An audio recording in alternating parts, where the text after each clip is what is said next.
Hey everybody, and welcome to the second episode of the eSports Racing Canada podcast. I'm your host Blip with co-host Daniel Blanco on with me here today.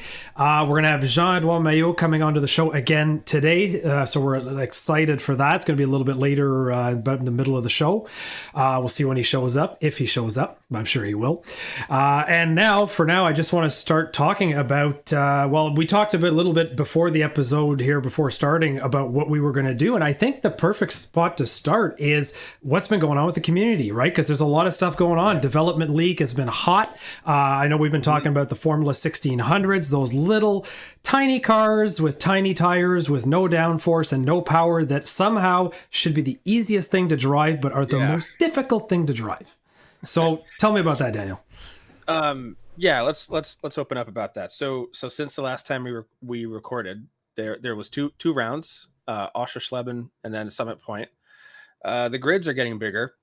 I can't remember how many we had at Oschersleben, but I just feel like I've been seeing a steady extra few drivers on the grid these last few weeks. We're in the 40s constantly, which is wild. I appreciate that 40 people every week call us home for a day and they spend their time with us. It's really cool. It's humbling to see it. So, but yeah, then we had 48 at Summit Point, which was that's too many cars for Summit Point. But yeah, let's start off with what everyone does, the Development League.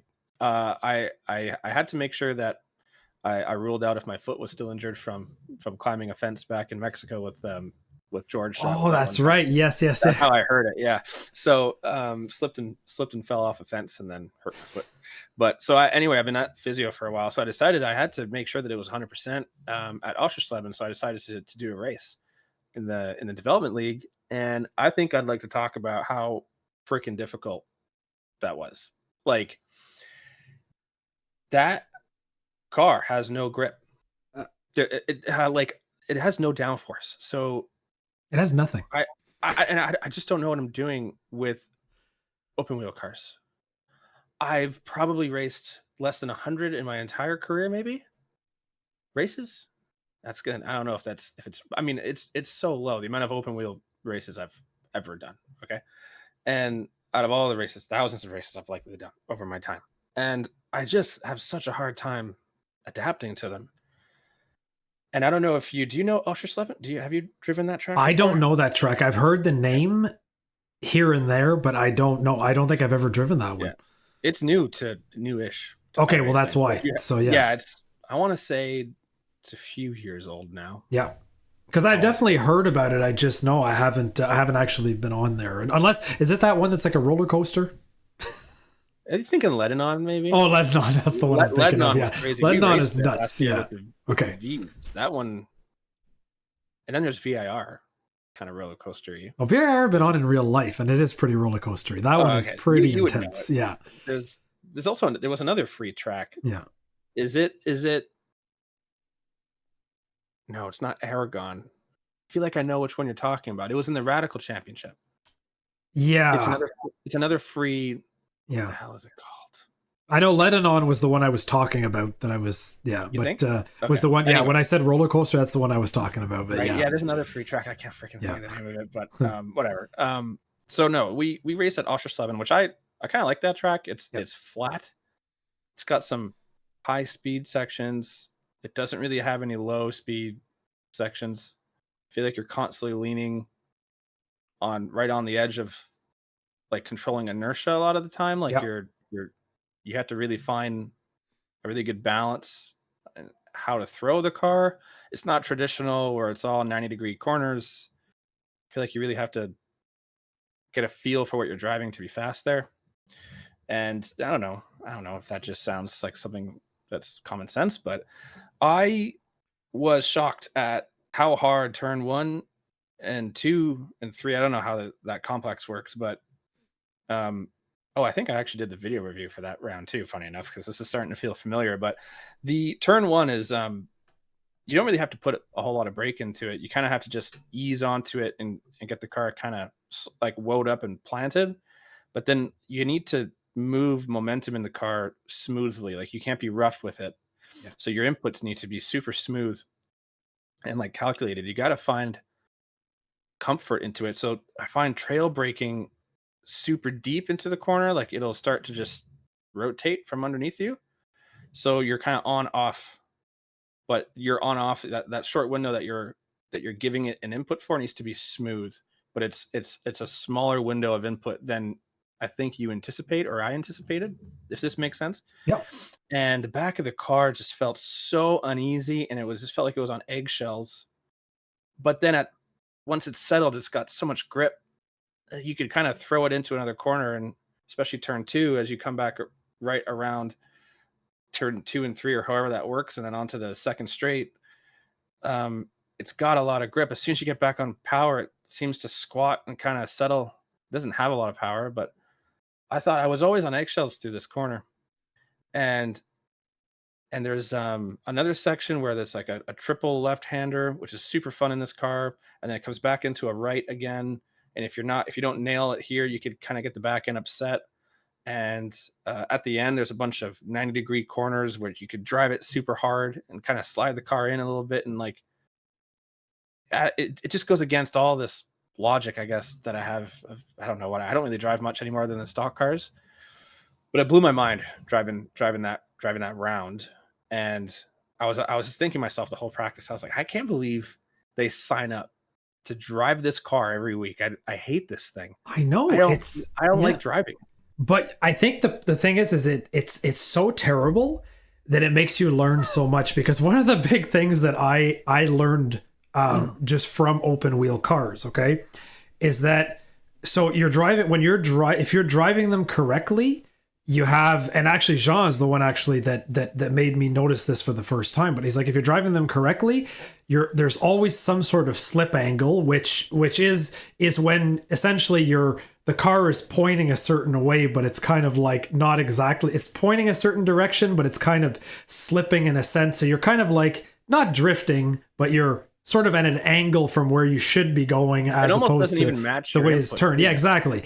And I feel like those cars, they have to be driven that way. That's just the way that they are. But it's finding that edge where you're in between the like, how can I say it? It's where you're in between that sort of like, I'm maximizing the car versus going over the edge, like sort of like locking up the brakes or going a little too deep into the corner, whatever, because then the cars have no power. So you lose that momentum into the next straightaway. And it's there that you see that, like, just going into a long straightaway, just maybe 3 or 4 miles an hour slower than another car, is that's going to be the difference between like them being, 3-4 car lengths ahead of you versus just one by the time you get to the end.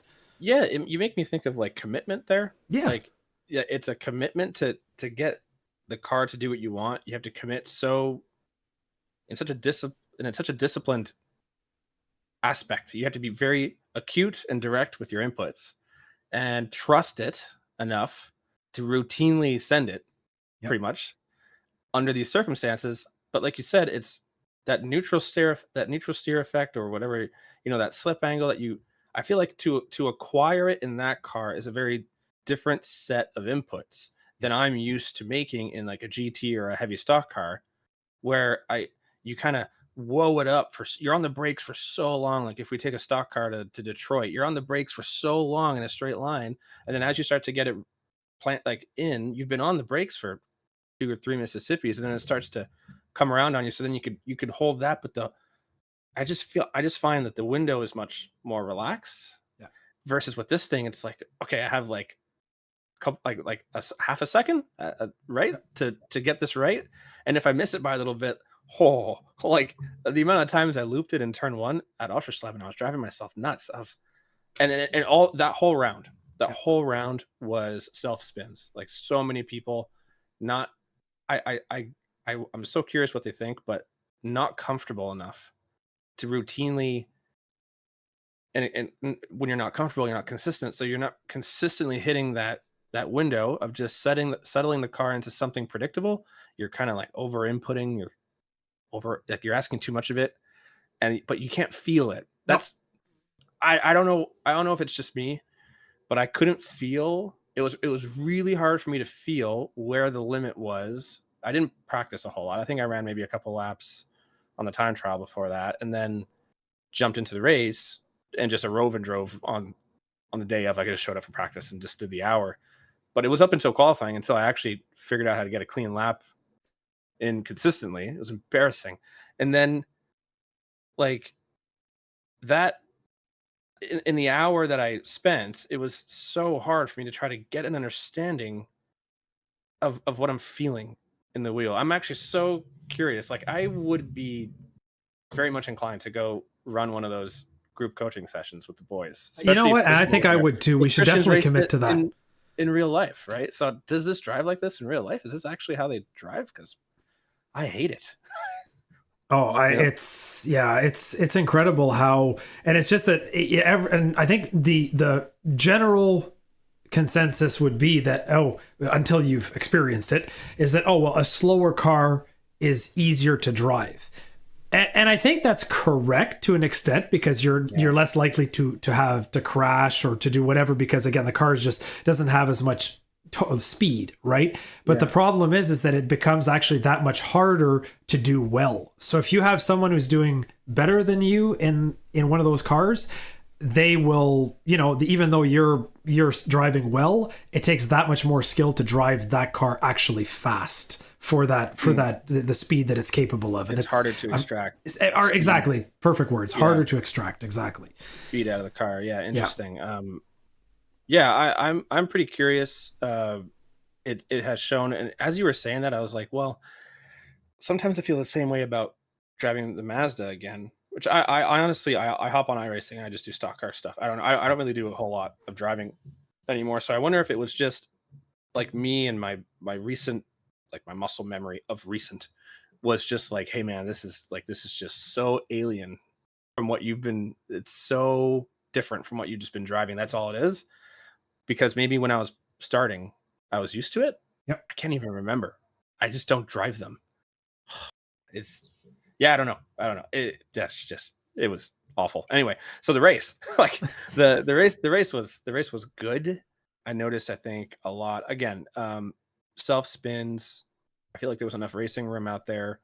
I had a good time. I was stressed the entire race. Like, really? Because I just didn't trust my inputs. I just didn't think, like, I think in the second race, I got into a bit of a rhythm and I was like, I think I looped it or something early in the race. I think I was on the outside of someone going to turn one. It was a stupid move. And then I looped it going into it because all my references were gone. And then after that, I drove really hard and I felt like I was in a rhythm, like I was in the flow state. And I was just like, I want these positions back. I'm angry. And I felt good then, but until that point, like I was stressed. I was like, I feel like I'm too close to the knife's edge. I'm too close to not knowing what to do because I don't trust my own inputs anymore. It was so hard to battle that internally throughout the whole race. But I had fun. There was a couple moments there, like I drove past someone flipping through the air in the end of the second race, and it was good to hear like the chat, mostly supportive. It was pretty ballistic to see that many cars and to catch lapped cars on like lap 5. That's pretty nuts. Yeah, I know. It's just so many people on the track, but I don't know. I think the thing I took away from competing in that race was, and I don't know if it's because I just don't drive these things, but why the hell do people come here every week to drive the 1600? That's like, why do people, like, this is so much harder. And would it just get easier if I dedicated some time to it? I don't know. These guys are used to it. They drove the V for the first quarter and now they're in the 1600. I'm assuming it's around the same thing. Can't really remember how the V drives, honestly, but anyway, that was my main takeaway from that. And then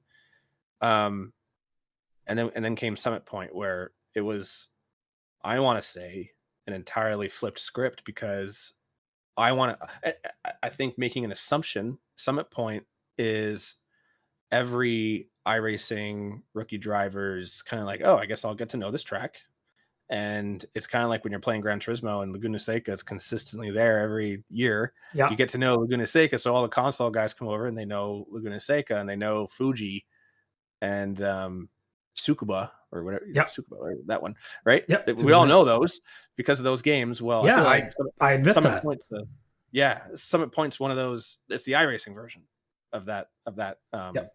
of those tracks. So I kind of wanted to race that one, but I can't remember why I didn't. I don't know, something. Maybe I think I was working at the same time as I was watching the race, and um, that one was all about managing the race and managing the people around you, and it wasn't as much on the limit and understanding the limit.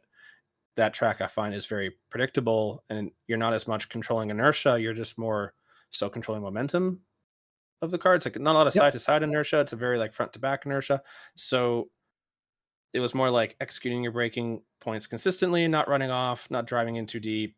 A lot of just like managing your momentum through the infield. If you're familiar with Summit, and then like kind of staying committed and just being consistent. It was a very different challenge than Oshkosh was, and I just noticed everything was side to side contact.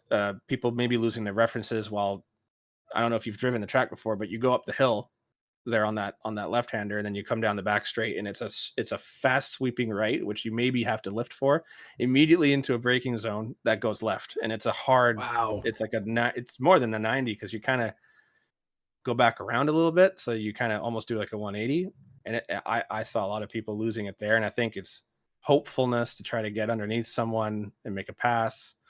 It's references being taken away. I think it's intensity because you're moving quick. It's one of the fastest parts of the track. Yeah.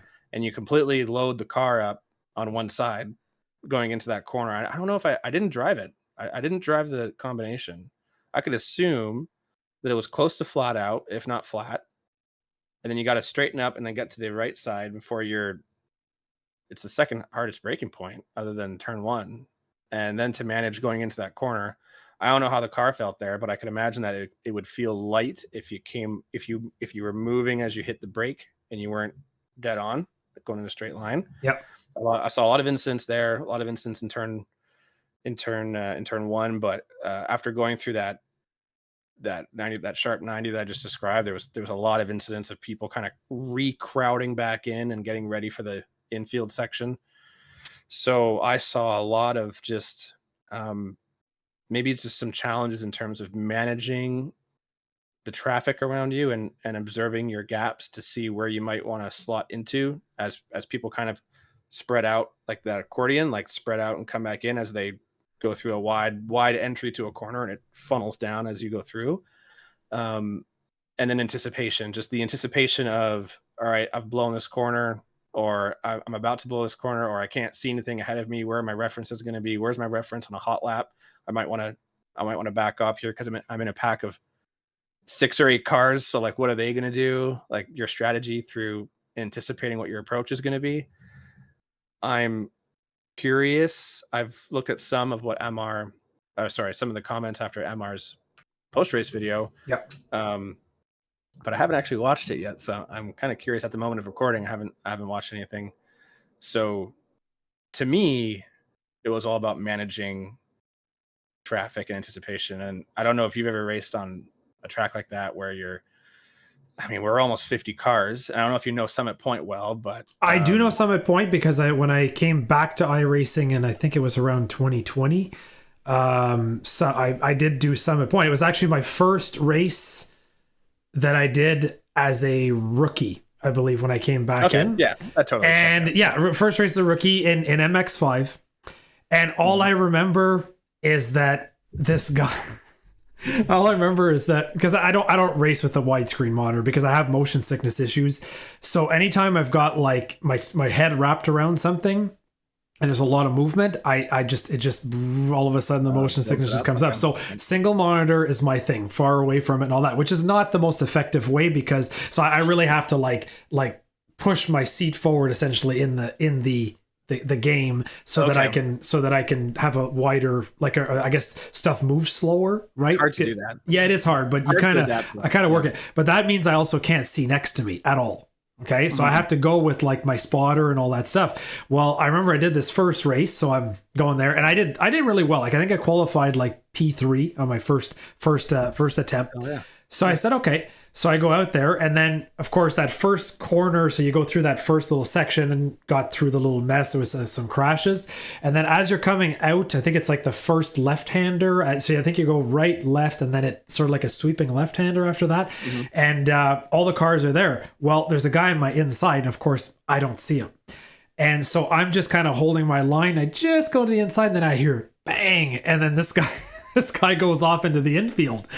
And I'm like, oh, and then this guy was so mad, Daniel. He was pissed. He was like sending me the nastiest messages. No like way. he was your first race on iRacing. Yeah, first race on iRacing. Well, I mean, first race on the newer iRacing, because like I used to race a lot way back in like 2008, 2009. But yeah, so first race back. But I still ended up finishing that race. I think it was like I finished, I think, P3 or P4. It was really good. And I ended up actually winning my next race after that. It was so I kind of had a really good start.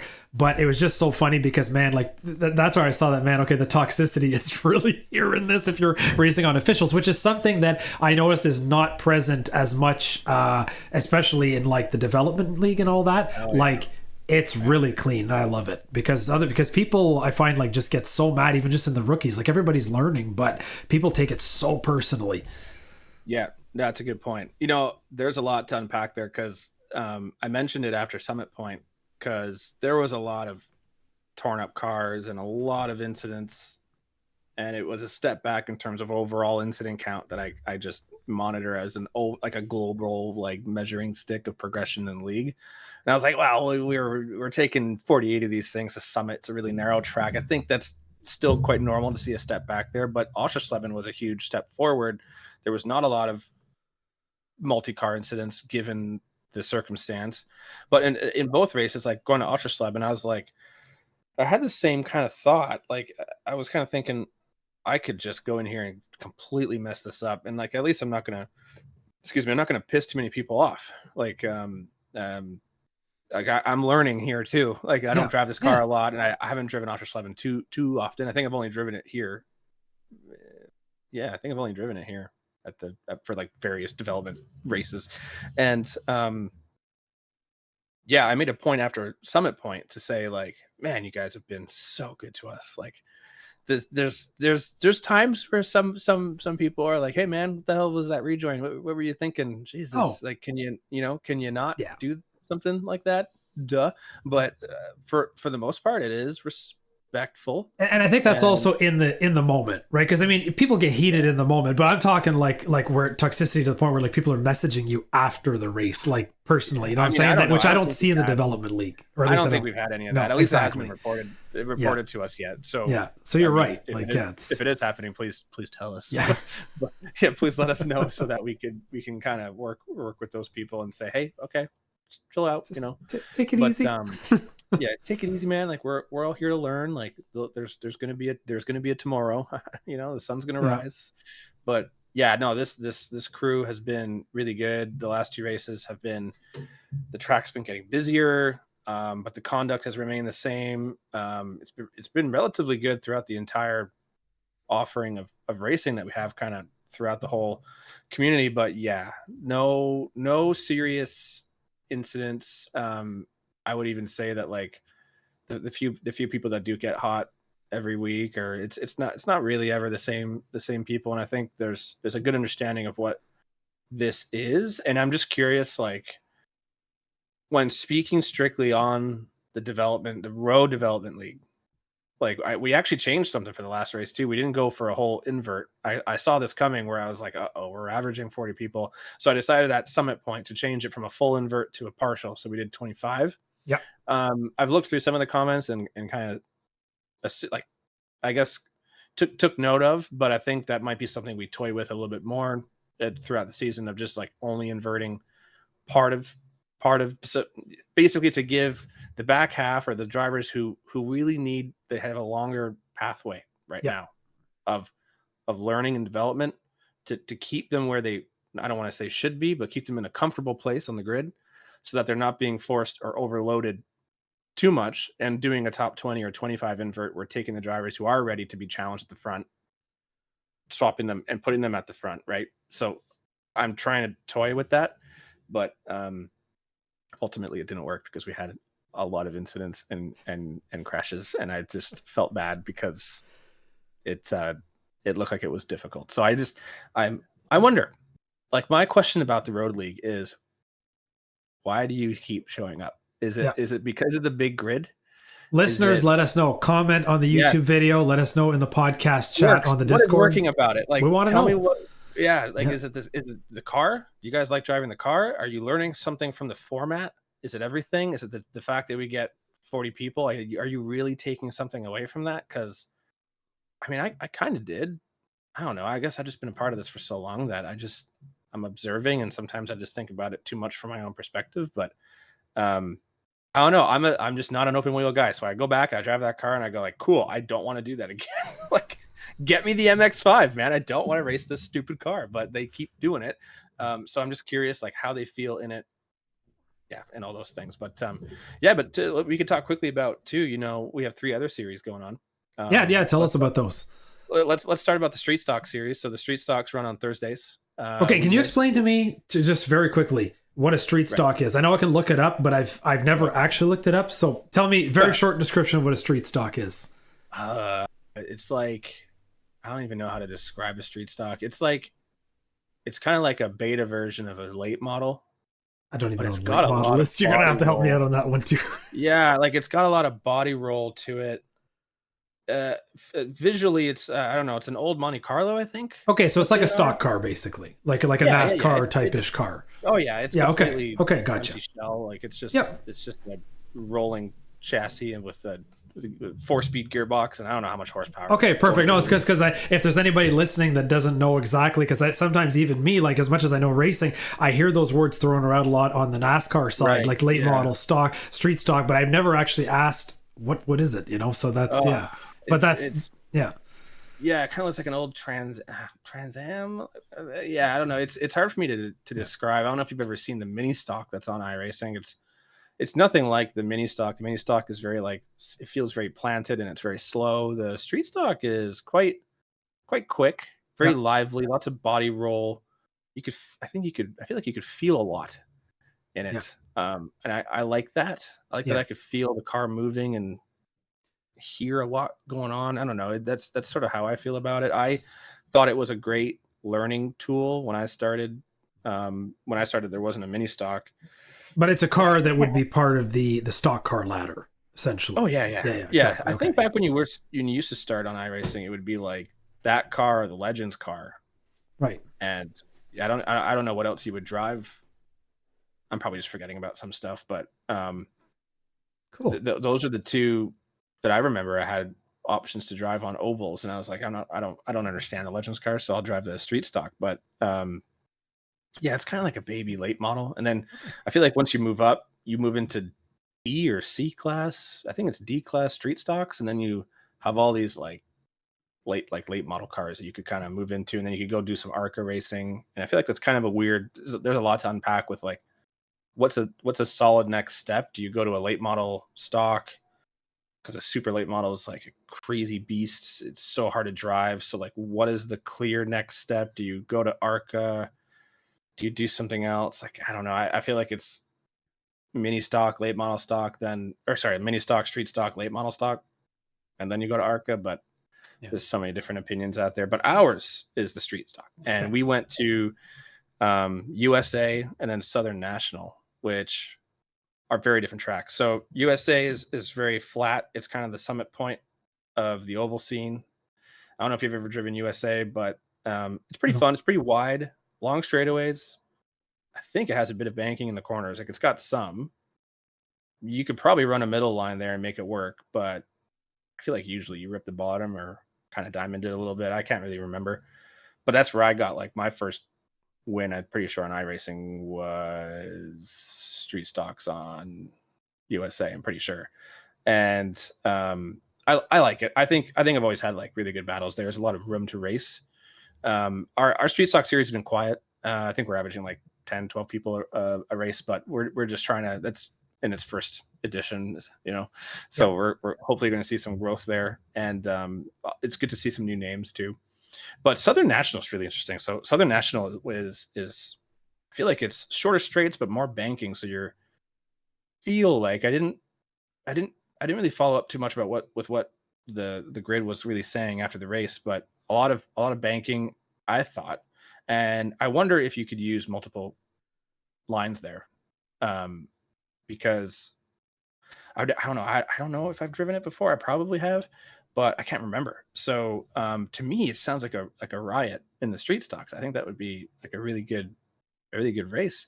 I hope they had a blast there, but it sounds like a tricky combination. And I'm so curious because some of the drivers that show up are seemingly just oval people. But Right. as this matures, I wonder how the oval racing will help people on road racing a little bit. And I think where I kind of want to leave that with you is like, I came from ovals, but I feel as though managing a road race in terms of traffic is easier than managing traffic on an oval because the groove is usually tighter, Yeah. and you have less options and you have to wait for many more laps to set someone up for a pass, even though it might equate to the same in terms of how you would set someone up for a pass on a road course. Repetition and consistency in order to complete that pass and to chip away at building a gap when you're talking about half a tenth or a tenth a lap versus on the road course where you might be doing 2 or 3 tenths, or you might need that much to chase someone down, especially with working with dirty air and all that. Like, I'm curious if I learned a lot of traffic management from, I think all of it really, from oval racing. And then now I think that for the most part, road racing for me, managing traffic is like a cakewalk. So I'm curious. I don't know if you've ever had experience like this, but if it's going to or has been helping any of our students or our development drivers and kind of taking what they learn constantly being around. I know there's only 10, 12 cars on the track, but that's essentially an official race. So Yep. constantly being, especially our second race, because we do 2 every night, is much longer, being around traffic and navigating traffic on a very narrow racing line, which is usually a narrow racing line, especially on an even flatter track. Like if it's something like one of those traditional short tracks where it's really just rip the bottom and not USA, where you can kind of move around and get runs on people. Like, I'm curious how, I don't know if you've ever had experience like that, but like how that's affecting them was where I'm. Yeah, I think that a lot of people underestimate, because I think there's this weird stigma with oval racing that you're literally just racing around in a circle. Okay. And I think people need to understand that is the farthest thing from the truth when you're talking about oval racing, because I remember even back in the day, okay, I'm talking like late 90s. I used to have a game called Sports Car GT. Okay, I don't know if you ever heard about that game. It was an Electronic Arts game, EA. And it was super fun, okay? And it was all GT racing. You'd start in GTQ, GT3, GT2, GT1, like you'd go up the rankings and stuff. And it was a pretty cool. It was a simulation game for back then. It was by no means arcadey, right? And then I had NASCAR Racing 2, okay? That NASCAR Racing season 2003 later. I could never consistently finish a race in NASCAR that was on an oval, okay?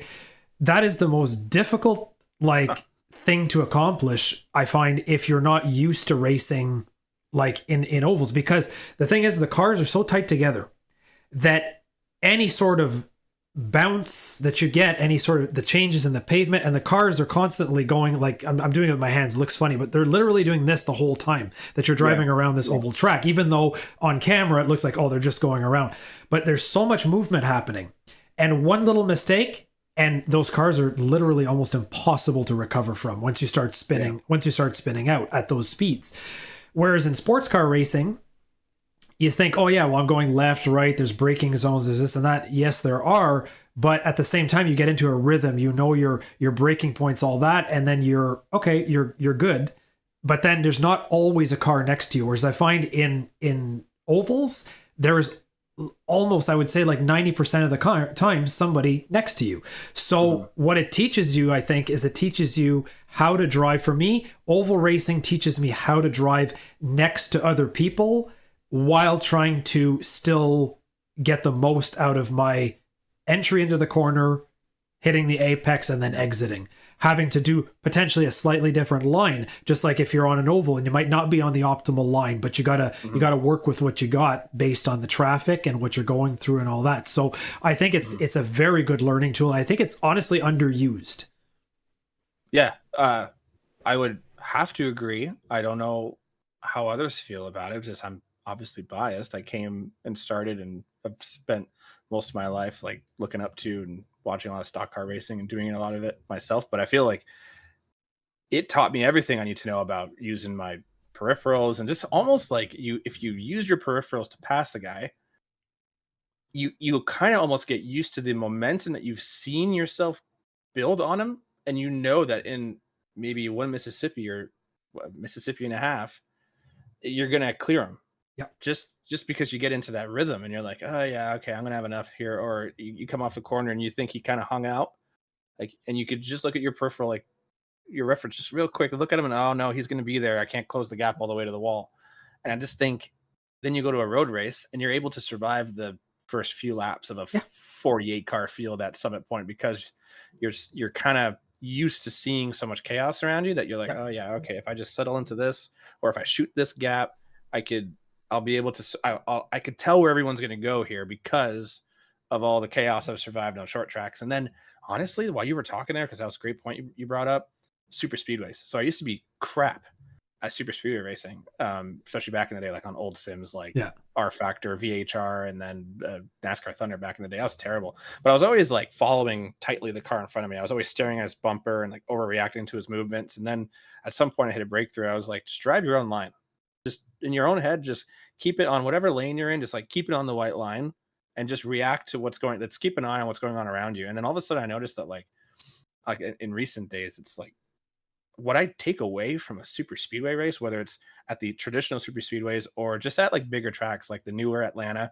which is essentially a super speedway now, Michigan, Auto Club, and just like those 1.5 mile tracks where you're kind of always in a dogfight of some kind, even like Homestead, Miami, like you're hardly like you're driving your race, but you're so locked in. But you're no references. You're not using like you're I don't know. I hardly feel like I'm lifting and I'm looking at marks and I'm trying to hit my marks. I'm just like, you're all survival, man.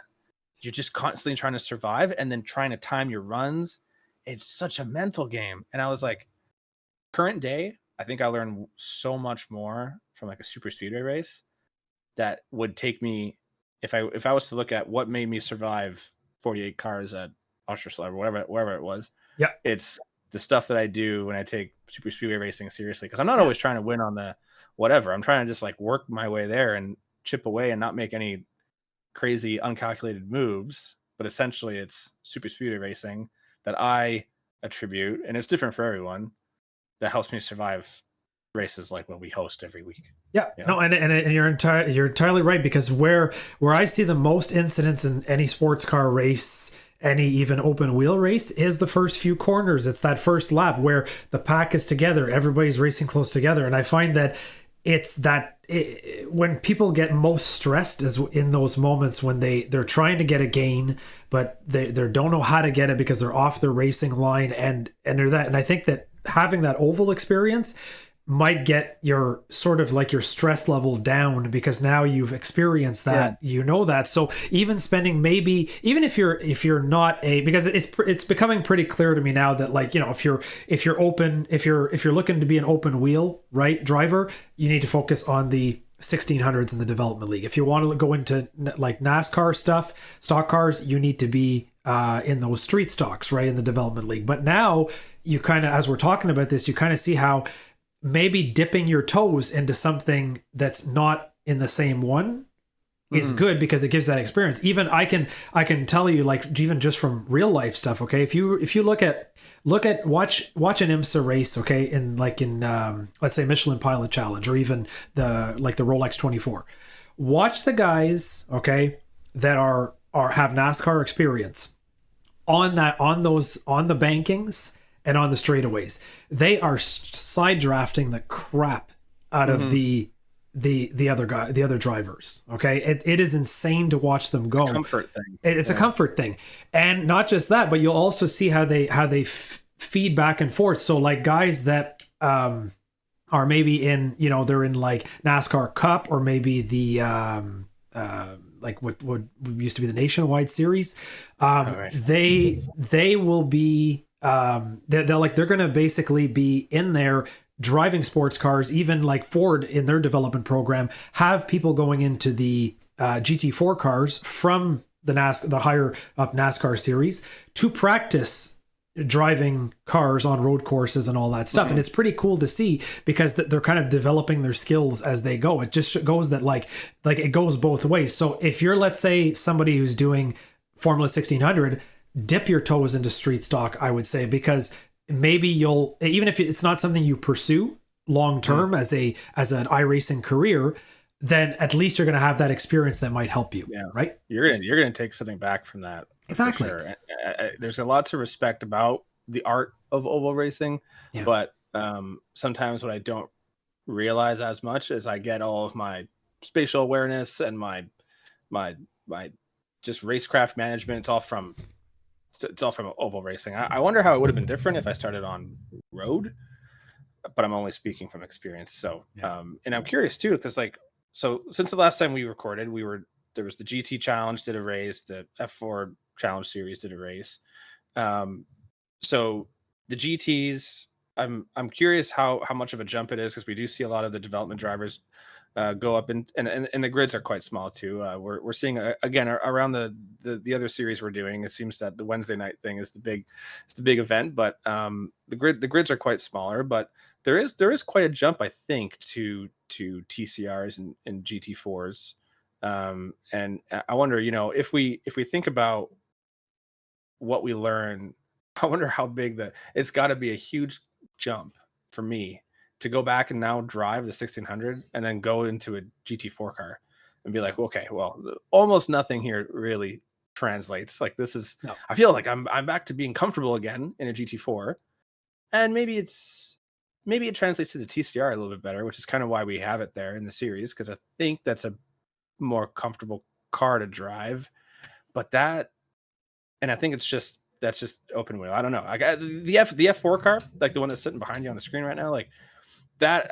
I like driving it because it feels planted and it feels and sounds good, and I find that it's predictable. But like I find I'm always under driving it, and it's just got too much grip, and it's so discipline based. I wonder at what point does someone hop into a 1600 car and find a next most comfortable category.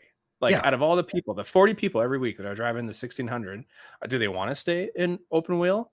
Because they're not jumping into the F4 series, right? Well, no, and that's exactly it. Series. So I got so many questions, but like, what really is the most natural next step after racing the 1600? I think it's like that MX5 GR86. That's where I think, and then after GR86, I think GT4. So, but yeah, I'm curious, between the two challenge series that we have, what do you think is the most, I don't know how much experience you have. I'm just kind of like throwing things here. No, absolutely. What do you think is the most like natural next step? Is it really the F4, or because I believe some of the properties that you learn in the 1600 actually will translate to the GT4 as well and the TCR. So I don't know what you think. And I think one of the biggest things is it's not shocking the car. I think that's what translates the most. When you drive a 1600, you understand that shocking it loses you time, right? So like braking too hard, accelerating too hard. Well, maybe not as much accelerating too hard because it doesn't have much power, but maybe a little bit. But just like, giving too much steering input, losing a little, drifting a little bit, it just all loses you time. And I think that teaches you to drive the quicker and larger cars better afterwards. So, I mean, to me, the natural step of a 1600 is to go to F4. But I think going to something like GT4 or TCR is not wrong either, because it teaches you something different, and it really all depends. Like I think that no experience is bad experience in motorsports. I think that everything teaches you something, but it's really, I think, you almost have to have a vision of where you want to go as well. And I think that's where it, so if you end up wanting to race in GT3 racing, then yeah, maybe GT4 is a logical step, right? TCR to learn something with a full body, because again, that's also something that plays into it when like you're able to bang fenders versus in a 1600 or an F4, not really at all. Oh God, they're terrible. Yeah, I'm gonna pull something up here. I'm just gonna see if I can do it here, but I have a lap just to show everybody what it is. I have actually a lap recorded that of me driving a 1600 at Laguna Seca. If you're listening on the podcast, you won't be able to see this, but I'll still play the audio. But just to show how this is a very mediocre lap. It might have been Jean that actually gave me some input on this one, but basically I am underdriving this car, but yet you're gonna see here how much it's sliding all over the place, and it just gives you some appreciation of how crazy this car is to drive. Now you see, Oh my God. now that is way too much. That is way too much on that one. But that looks fun. it's fun. But this will at least just give an idea of how you have to drive these little 1600s, even though they're not very fast cars. How much of the track you have to use, and then how much input you have to do just to get the car sliding a little bit on an efficient path. And having done some of the coaching, I can already see where I'm making mistakes just in this, because I feel like the coaches, when they're driving this, see way too much understeer there. They're going the other way with the steering wheel when they're going through there, because they have that slip angle. You see, and that's. This is the 1600. This is the 1600. Yeah, this is the. I don't know if it's the same 1600, but it's the Ray. Yeah. So I think it is. But see there, like, see how the car is sliding through there? High-speed corners. Yeah, that's how you have to drive it, and it's kind of like. Go through there. This is one of my favorite parts of Laguna Seca here. Getting this right, I find, is difficult, but it's to let the car coast through here. And even then, I could have went a lot. My coach would have went a lot more inside than that. This is the same one. See how the car is sliding, and I find I was doing the same thing with racing Porsche. Yeah. It took me a while to find how to do that. I'm telling you, going back to what we were talking about, like, if you're able to handle and like master and get comfortable in this stupid little thing. Oh, I know, swear, right? That's exactly you it. could translate that to either the F4 or the next step in GTs, like especially if it's like a GR86, TCR, GT4, somewhere in that range. But like, I really think that if you can master that dumb little 1600 car that I can't understand, you can hop into that F4 car and like I feel like you'll find a home faster than that, because it's got downforce, like proper downforce, as opposed to the 1600 where you're just kind of not guessing, but I don't know. I find it took me so much. I feel like the pathway to getting comfortable in it was much longer in the 1600 than I felt driving the F4. I felt like, oh, I could get comfortable here in maybe a couple hours of driving. And then after a couple hours of driving in the 1600, I was like, I'm still terrified of what this thing is going to do. I can't predict it. It feels weird in my hands. I don't understand. So before we move on, we got community questions coming up. Yes. But the last thing I wanted to talk about was, well, there was two things. We talked about the GT series, what we think about the combo. Really curious to see how that series tends to grow over time. I think Xavier is doing a great job. David's doing a great job with the Street Stock series. Same with Jordan with the F4 series. But we had a rookie win against Nigel in the F4 race, which I thought was pretty wicked. That's right. That's right. I can't remember. Shataro? Was that his name? Yes, that's right. Yeah. I'm pretty sure he just came through the promo. I could be wrong. Maybe he's just new, but he beat Nigel in the F4 race at Sachsenring. So shout out That's to him. impressive. And something cool in the league. We've had time trials for a while, and Gridfinder and us have been doing some work together. Just with the work that I do over there with them. Okay. We were kind of trying some features out and stuff, and we ended up finding a really cool way to connect to iRacing's time attacks and then pull just the people who run in the league their lap times. So once we were able to do that, we now have a $10 giveaway, just using the money that we would have used for hosting those sessions every friggin' week and every day, actually, between races. Now we're just going to give it to the community, because they're awesome. That's awesome. We spoke about earlier, because they're super cool and they're really good to us and they make our jobs a whole lot easier. So, and they listen to us for some reason, like talking every 2 weeks. They listen to this podcast, which is really cool. I think that's pretty cool of them. Yeah. Yeah, it is. They spend so Right? much time here, and I think I'm really. Yeah. I want to keep doing things like this. So we're starting off with this. They're our first real community activation. So every week, you have to get an entry, and the way that you enter to get one of the $10 iRacing gift cards is you just have to run 20 laps on the Road Development League time trial. So all you gotta do is what you do is actually register for the time trial, and that registers you for like the whole season. Then you just got to attend every week. Just mark your attendance. Yep. And then the time trial will run from, so we race on Wednesdays. So Thursdays at midnight, 12 a.m. It'll jump up to the next one. Okay. And you attend it on Grid Finder. Then you go over onto iRacing and you just run laps. That combination in the time attack on the iRacing official time attack, and we'll pull from it. We just match your iRacing ID and it updates automatically. And then 20 laps minimum. And then we're going to give away $10 every week, me and the boys at Grid Finder. And the more popular it gets, we could probably start talking about doing some more giveaways. So, nice. So I just need to basically show up, and there's no like time. So as long as I'm within the time frame of the week, I just basically do the registration, come in, do my laps anytime I want. So anybody that wants to do that, and then they can win $10. Yep. 10. Wow, that's easy. Sorry, 20 registered laps. Okay. You don't have to be the fastest. There's no extra entry. We're not doing any of that yet. We're just going to give back to anyone who participates. So in order to get an entry, you just must do 20 laps on the time trial. And then, it's so basically nice 30, 40 minutes of your time, and you can win $10 and you're learning at the same time. Yes. Yeah. So it's like hopefully just putting a bid in to win some money to do some practice. And then now maybe we'll see less incidents in the development league races. Okay. So a bit of an incentive, but I think it's good. It's fun. I like having the weekly leaderboards. I've now set up time trials for every series that we do, except for the F4s, because there's no public, there's only one sponsored F4 thing right now on the iRacing official time attack. So until that changes, I can't do it. But the GTs, the TCRs, the street stocks, and the 1600s all have their own time trial. But the only one that we're doing this for is the Road League, because there's so many people. And I just thought it would be a fun way to maintain a leaderboard, give back, and get them on track and get them practicing. I think that'll be pretty useful. But that was my last thing about that. I think that's, it is. It's nice. Hopefully it makes it easier for them. They could buy some content.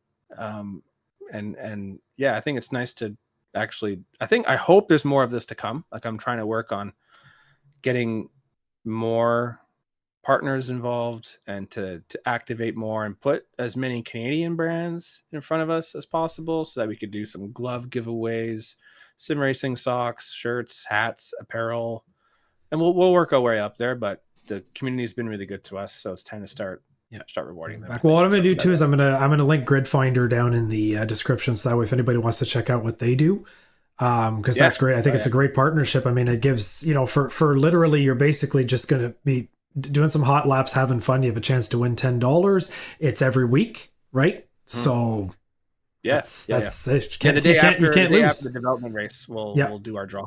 Draw. Perfect. Cool. Oh my God, that's really fun. That's what we're up to. And now, Kevin, I think it's time to get some of the community questions. Yeah, I think so. So I think one of the big ones I want to focus on, because I think we're already going to have Jean coming on pretty soon here, but I think we have a little bit of time before he gets here to just talk about the whole I guess hobby to esports to sim to reality path. Okay, because I think that's something that's very interesting today that maybe was not applicable as much.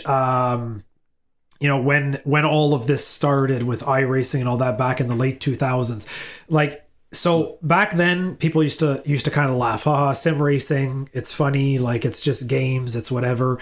Now it's like it's a viable path to becoming a pro. Like, there are people in leagues that get actually paid to race in this type of stuff. So I mean, and then it leads to real rides, right, with real cars. So I want to know, like, if I'm somebody like me, right? For me, this is a hobby, and you've been doing this a little more than me recently. Like, I did it a lot back in the day, but now since it's been like a more serious thing, you've been a lot more involved. Where does that transition point happen? Where do you say, I've got a decent talent, and then you make that transition to esports. How does that happen? Because I think anybody who wants a path to racing in a real race car and wants a shot at it that maybe does not have the budget or the sponsorship to go and buy themselves a race car or pay to drive one, this is how they can get started and get noticed from any age, right? Because I mean, racers are starting young now. So how does that apply, and how does ERC get involved with that sort of process? Oh, that's a big question. I don't even know if I know the answer to the second part. I mean, I'll answer the second part real quick. I've tried to build the community to be a place that you could land, to try to pick apart where you're at in the transition from hobbyist to enthusiast to competitor. I think giving you a place to land and sort that out in an environment that's welcoming and is not chaotic helps you make a filtered decision. So, because if it's unfiltered, you got a lot of different influencing factors where attitudes are constantly clashing, and the stigma around gaming is, that it's just gamer mentality and it's just mom's basement. And of course that's going to apply almost all the time, because every sport has that in real life as well. They have sometimes people who are in it for the wrong reasons. You're battling egos, stuff happens. But in our community, we're aiming for it to be a landing spot, mostly for, it was originally drafted out as a landing spot for Canadians, but we have a lot of Americans in there, and now we're starting to see some South Americans come in, Central Americans, some Europeans are coming in and out. So that's really cool. But I think to provide a space that allows you to make that distinction on your own without too many overwhelming influencing factors, now that we have controlled those, you can go in there and you could sort of see and identify your runway. There's a lot of people, I think, in the league that this is a hobby. They just are where they are. They're not overcommitting. They're not identifying a strong route towards progression, towards grinding, iRating. They have their outside life. They come here. They run their laps. They have their fun. They give people hell for having bad rejoins and all that nonsense. And then they get off, and then they're happy about it. But to go back to your first question, so speaking personally, from identifying when or how to make the jump, or what really translates, and where sim racing has come to, from the moment I saw Canadian stock cars rip around the Toronto Indy track, I was like, I need to drive something to replicate that, because that looks epic. So I was always very, very, very interested in the driving aspect. I saw cars on the limit on the track, and I was like, I want to go do that. That's not the relationship that everyone has with it. Some people are just going to hop on, and their whole life isn't about that. And I'd have to say that, for the most part in my youth, my whole life was about that. So before I had to go get a life and get jobs and go to the grocery store, and learn how to buy toilet paper before adulting. Yeah. So it was really founded on that. So I think the first thing that came to my mind when you mentioned where does the line get drawn, it's commitment. I think you need to define what your commitment is going to be, because there's natural skill. You're going to have some, you're going to have to manufacture some, that's fair. That's going to happen everywhere. But I think it helps that at first, before I was on the sim, I was an enthusiast. I was watching NASCAR every freaking weekend. I was watching IndyCar. I was laser focused on how the cars were behaving on the track. And I was wasting so much time doing that, so that when I got in the sim, I was able to kind of understand and expect some things. Some things were hard, because back then it was 20 or 15 friggin' years ago. There was not as much, that nothing felt as accurate as it does today. But for example, today I could when I was young, I was able to go to a karting track, and I was consistently one of, if not the fastest kid there. Yep. And I was like, okay, well, all of the familiar, I'm 90% closer to finding the limit in that kart that I go drive on an arrive and drive thing, because of my experience in sim racing. So sim racing is no guarantee that the translation will be there, but because I took it so seriously because every time I hop on the sim, I didn't want to lose. I always wanted to learn something. I always wanted to find some speed. So because I was so committed, I kept learning and scrubbing knowledge off. Even if I was losing, I was still scrubbing and taking something away. So I'd go to the track, and then I was like, okay, well, I'm close, actually. I'm pretty comfortable. Like when the car hits a bump, or if it slides, sorry, the cart, like I could kind of adapt and catch it. And I was like, okay, there's a racer in me. All right, good. It just, some people's pathways and intentions and commitments and challenge levels, and it's a mindset. You got to get into this mindset of like, were you scrubbing knowledge every single time you went onto the sim? Were you fishing for feedback? Were you fishing for more ways to find the limit and moving around on the track and trying to pick up and understand what other people were doing? Were you watching video? Like, because I was a very visual person, so I would just look at what other people were doing. Oh, he really threw the car in there. Oh, he used the curb on that one. Oh, he's avoiding it over there. Like, okay. And then I'll go try that. And then it translated immediately, but it was no guarantee. Like there's always going to be someone faster than you. So it was hard to accept when you're a cocky 13-year-old being like, oh, yeah, I'm going to walk all over these guys. And then there's some other kid that's like, haha, I got almost a full second. That's it. You're done.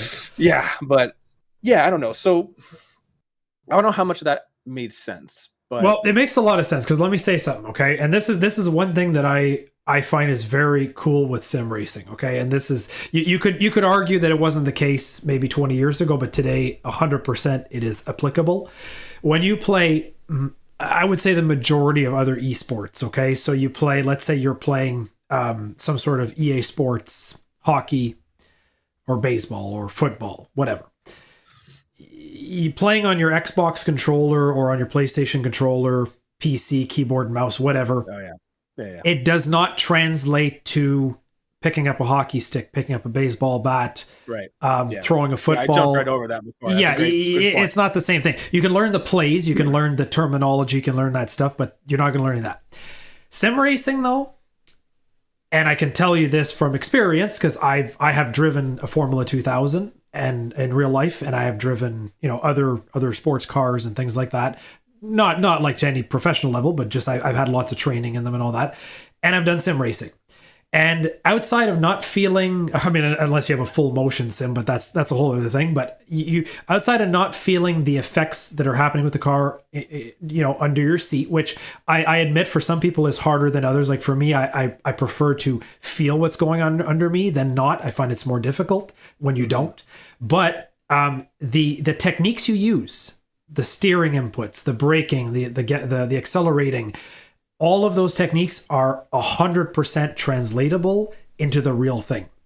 Mm-hmm. Because especially now as technology evolves and you have power steering in race cars, so that is the same thing, that those power steering racks are simulating essentially the same thing as what your force feedback wheel is simulating, especially the ones that have, like, I don't know how many race cars have electric power steering racks like in a lot of the real cars now, but still, even then, right? Like there's that, the whole like load cell brake pedal, all that stuff, it's all applicable. And so you can learn how to drive a car in the sim, get into a real one, and say, wow, this is the techniques are the same. And it's the same with flying an airplane, because they actually give you hours for your pilot license by doing simulator time. So it is 100% applicable. And that's why I think it's starting as a hobbyist and wanting to move up from there is entirely a possibility in this sport. Oh yeah, I totally agree. Like we talked about it with Charles in episode 1, part 2, and Charles was like, I had to learn how to use my mirrors at some point after karting, so I went and drove on the sim, and I used that to kind of force me to. That's right. Yeah, he was talking about that. He mentioned that. So he mentioned that, and I think that's an important distinction to make, is that it is no guarantee, but if you take it seriously, if you commit to learning through sim racing, you're not just the inputs, Kevin. Like you're also gonna, like when you're fishing for a line to use around Summit Point, and you're looking for like, where the heck are the extra 5 tenths I need to get into the next second bracket, or why is Nigel like always 2 or 3 tenths faster than me, and Jordan, and I gotta really ease up here. I could use all this runoff over here. I didn't know that was worth time. Well, if you go hop into a cart or you take your car out on the track, that applies. that knowledge and experience you have of, looking for speed or adapting, that adaptability is going to really help you when you get to the track. So I think there's a window, there's a huge window that you could kind of step into and that you could explore. But within that window, there are, outside of that, there's still 20%, 30% that the sim will never give you. Even on a motion sim, right? You're never going to get that raw feedback that you're going to get in a kart where you feel everything. Or if you take your own car to the track and just feel the bumps and you move the car and you can feel the whole thing shift and move. You can hear the tires scrubbing. You're like, oh my gosh, geez, I'm really pushing the car there. Or you go into a corner and you completely full lock it and you're like, oh my God, I loaded this thing up. Right. But then there's there's like that early 20% where before you enter that window where you need to go kind of push your own limit. You got to, if you're not fishing for more info, if you're not trying to chip away at better understanding what you're feeling and getting back from the simulator, you're going to have a harder time in real life, because then it's happening for real. And the wall certainly hurts when you smash that down. And then if you bring your car there, you better know what you're doing, because those are expensive and insurance companies won't like that you're doing that. And they're not going to help you if you write your car off there. That's going to be your own issue. So exactly. I think there's real penalty and fear that you're going to have. The fear factor is going to be one of the most disciplinary measures that real life, that extra 20%, that's not going to give you. But you're going to, as soon as you step into that window where you're hungry for info and you're starting to become a competitor on the sim, as you shorten the gap to the ceiling of what esports is going to give you, you're going to go on track and you're going to be that much closer. You're not going to be way back here. You're going to be that much closer to actually being able to execute in whatever you're planning to execute in. But you better get ready for an entirely new learning curve. You're going to get used to that car, whatever you're going to go drive and learn about. And God help you if it rains. Right. Right. Like iRacing is only going to teach you so much. Like, it's so hard to adapt it to rain on the fly. It's one of the most impressive things you kind of learn how to do in real Trust life. me, I know. I had enough time at Jim Russell Academy with JF Dumoulin. Really? Like breathing down my neck, telling me I'm not going fast enough in the rain. Crazy. And just like the car, just every corner, just sliding. I can only imagine what that was like. October, probably about 8-9 degrees Celsius outside. Oh, I actually have an interesting story. Back when I used to do a karting league when I was a teenager, to simulate, because it was indoors, to simulate rain, they put glue down in the fastest parts, liquid glue, like fastest, like the stuff that you would buy at like that you would get at like Scholastic fairs. Okay, yeah. But they'd have buckets of it, and they would cover usually the fastest corner on the track in it to simulate wet to dry, because as it dried, it would become really sticky. So then all of a sudden you would start the race and you would be like, you had to drive this thing completely out of the norm.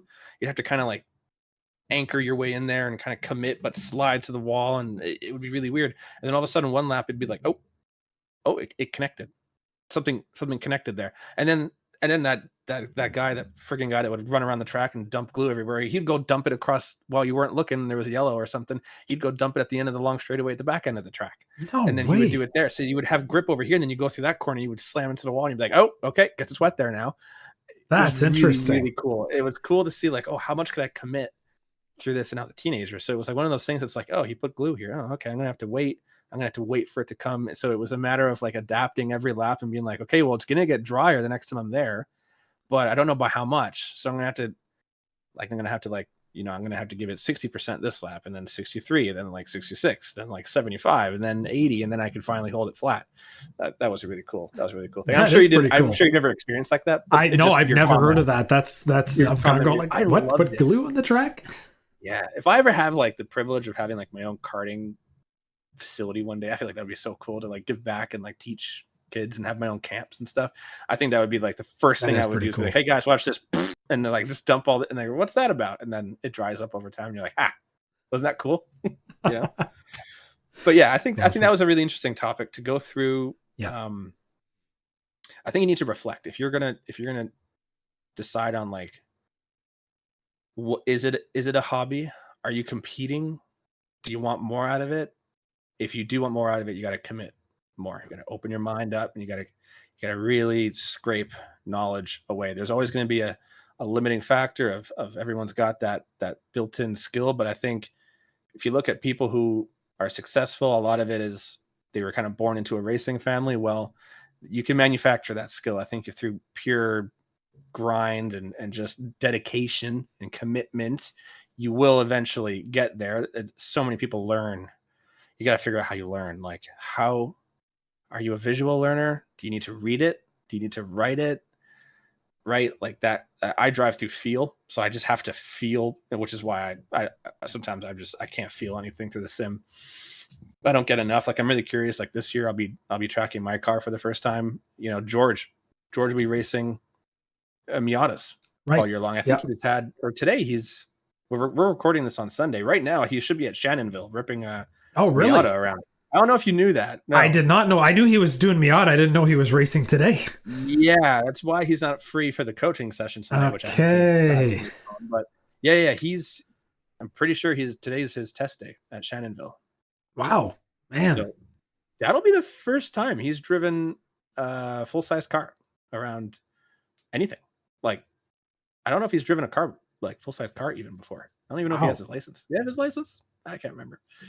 Pretty sure. Karting, yeah, I don't know. Yeah, but he hasn't done like full body car driving yet.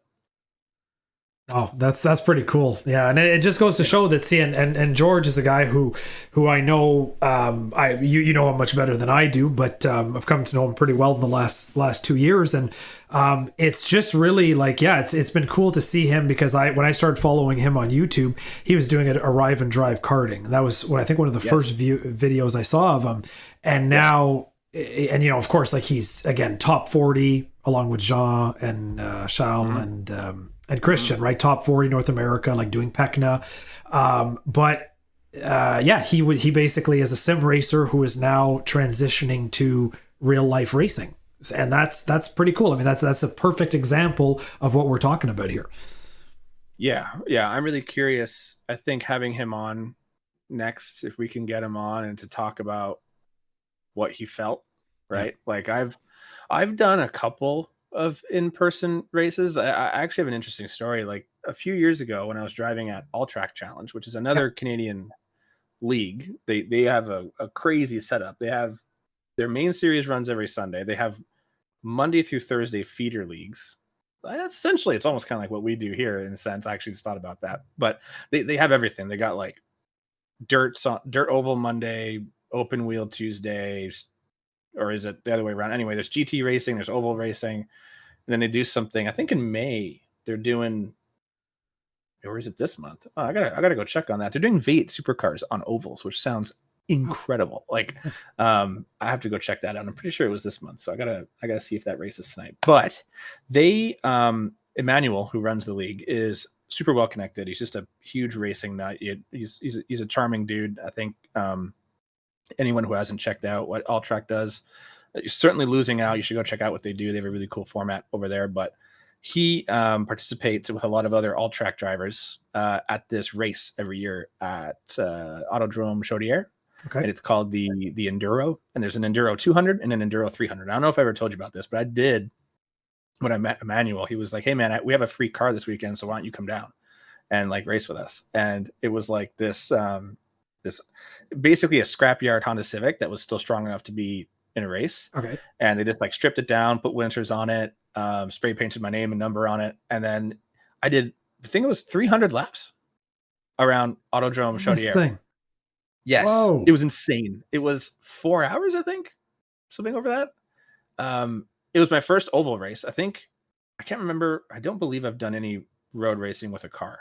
So I've been passenger a few times, but I haven't done any road racing myself. So I've just done a bunch of like kart racing and misbehaving on the street with my own car. And then, but this was like my first, like, it was crazy. It was like 92 cars. 92 cars, man. What? Complete the whole field is just beaters. All right. Wow. And I survived it. I didn't get into a single accident. There was accidents freaking everywhere. And this was like such an interesting challenge because you were constantly surrounded or under attack. And I was just driving like a standard Civic. Yeah. So like there's a lot of cars there that were like fast. They were geared well. They were stripped completely down. Sometimes they'd have sticky tires on them. Like, so I was just driving this an average car. So I was like a mid-pack car, but just based off of like speed, that's just what I was driving, right? Yeah. Oh, it was so much fun, but it was so stressful. Like there was no mirrors because you couldn't have glass, because if it breaks off, it would bounce, Right. and it could hit someone in the face, right? So, so there was no glass allowed on any cars. So you had no mirrors. So my neck was so sore constantly. Every corner, I'm surrounded. Almost the first half of the race, you were constantly 3, 4, 5 wide, no matter what you were doing, and you were just constantly in this moving hornet's nest of things happening, and it was so ballistically fun, but so incredibly stressful, man. Because you had no idea who was just going to send it up on the inside and like ship you up the track into whoever. And there's debris. At one point, there was tires bouncing around in the air, oil all over the track. Emmanuel, after there's like a midway point, like took a bunch of air out of the right rear tire of mine, because I was like, hey, this thing drives like crap. I don't know. I want something more. So he took a bunch of air out of the right rear so that if I actually held it pretty, like if I really pushed it in the corner, it would actually start to like drift. So I would slide with a front wheel drive Civic all the way to the wall, and the wall is super tall because it's like stock cars race there. Wow. So you're like, oh my God, geez. And it was such a good time. But that race happens every year, twice a year. There's the 200, which is coming up soon, which honestly I would love to do. I kind of want to go do that. I think it's at the end of April or the beginning of May. And then the 300 is in the fall. And if anyone's ever thinking of doing that, do not do the 300. It is way too long. I was exhausted. I hurt for weeks after that. 4 hours is a long time, man. That's it's solid. Insane. I was like, let this be over. Like, I'm so sick of this. I hate everybody. Everyone drives like an idiot. Like, I was so fed up with people, but it was so much fun. Like, I think getting a group of us going there, like we should at some point field a whole bunch of ERC cars and just have us all go there. Oh, that'd be so much fun. That was like my sim to reality thing. And it's nothing. Like, it's a Civic. So I don't have raw feedback. It's not a race car or anything, but like it almost drove like nothing compared to the sim, because the sim I have all this raw feedback and I'm driving stock cars all the time. So I'm always shaking and fighting something, but there it's just smooth, man. I just get to put it where I want it. I'm getting banged around and I'm constantly under attack, but like, holy moly, using your peripherals, adapting to the accidents I had to drive through, and that they were clumping up in the corners. So you have to like think fast and like find your way through this. And I would, next time I do it, I'll have to have like an onboard or something, because it was a ballistic time. But I guess I've done a few, like I've done a race, I've done karting, but I've also done that one. And I think obviously going off of like 20 years of experience in sim racing, I think that certainly freaking helped. Plus I didn't go in there driving, all the way and just straight lining the corner like some people were, but trying to just survive and just get this thing to the finish and just race my ass off through the entire race. I think without that knowledge, like, you're nowhere near as confident in that car. You're not going to stick it into places. You're not going to kind of anticipate. Like, you throw the car in and you can kind of, because of the experience or exposure, if you're just watching racing every weekend, you can almost kind of guess. You have a bit of a frame of mind of how that car is how your car and his car and everyone else's car, how they're going to slide and move and exist and kind of adapt to the track and how they're going to respond. You could read a car's body language. All that's because of what you do on the sim. And if you're watching racing all the time, you're going to start getting that happening organically. You kind of have to look for it, though. Like, if you're on the sim, you don't look for stuff like that, then you're not going to see it in real life. Right. But then if you are looking for that, or if you are observing the attitudes of cars on TV every Sunday, that's going to start to happen. And I think put someone in that race who's an experienced sim racer, but still a hobbyist, is still going to do better than someone who's just going to like jump into that car for the first time and doesn't really do any racing, because they're going to have that sense of familiarity, Yeah. Pretty well. That's amazing. Yeah. It's, you know what? I have my own story, but I'm going to keep mine for for next time, because I don't think I've ever told you the full story of my sim to reality experience. So I'm gonna leave it for the next episode, because Jean's gonna be coming on pretty soon. But that was super interesting though, because I did not realize. No, you had never told me that one, and I did not realize how you basically got thrown into the fire on your first. Oh yeah, that was on your first race, because that's insane. Yeah, I plan on tracking my own car this year, and I think that's going to be such a relaxing experience in comparison to what I did there. And you're so right. I thought they were going to go in there and they were going to drive. It was going to be like a real oval race, and it was going to be respectful. It was not. It was, some people were just there and they had like no idea how to drive, and like they went into the corner and I saw them like hand over hand, and I'm like, oh my god, dude, you drove in. No, why none did of you that. do that? Like, what were you thinking? Like, it doesn't respond like that. Like, what you're driving, like a Pontiac Sunfire, like it's not going to want to turn. You're going to need to manipulate this thing and get ready. Yeah.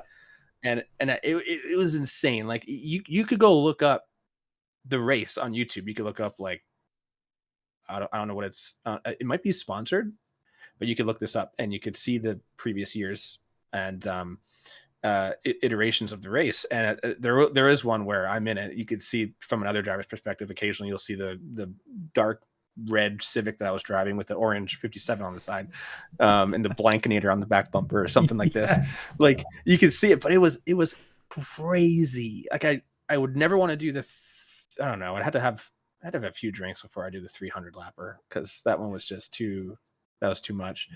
But the 200 lapper should be fun. Yeah. But I think, it was, I'll probably never experience something that chaotic in my life. Like sim won't do that. That was a very unique, and I think it's kind of a cool event. I think someone should do that. Like, I think George should go race a Civic around for 2 hours and just get used to hitting something. Like, you're going to get used to getting hit, get used to catching a slide in a car that doesn't mean anything to you. Like, rent a $500 Civic, and if you wall it and roll it over and you write it off, like $500, man, you'll forget about that in no time. Oh yeah, exactly. Know? It's no big deal. Exactly. You can burn $500 on. Hey, it costs almost $200 for two people to go go-karting for an hour. Oh so my God, I know.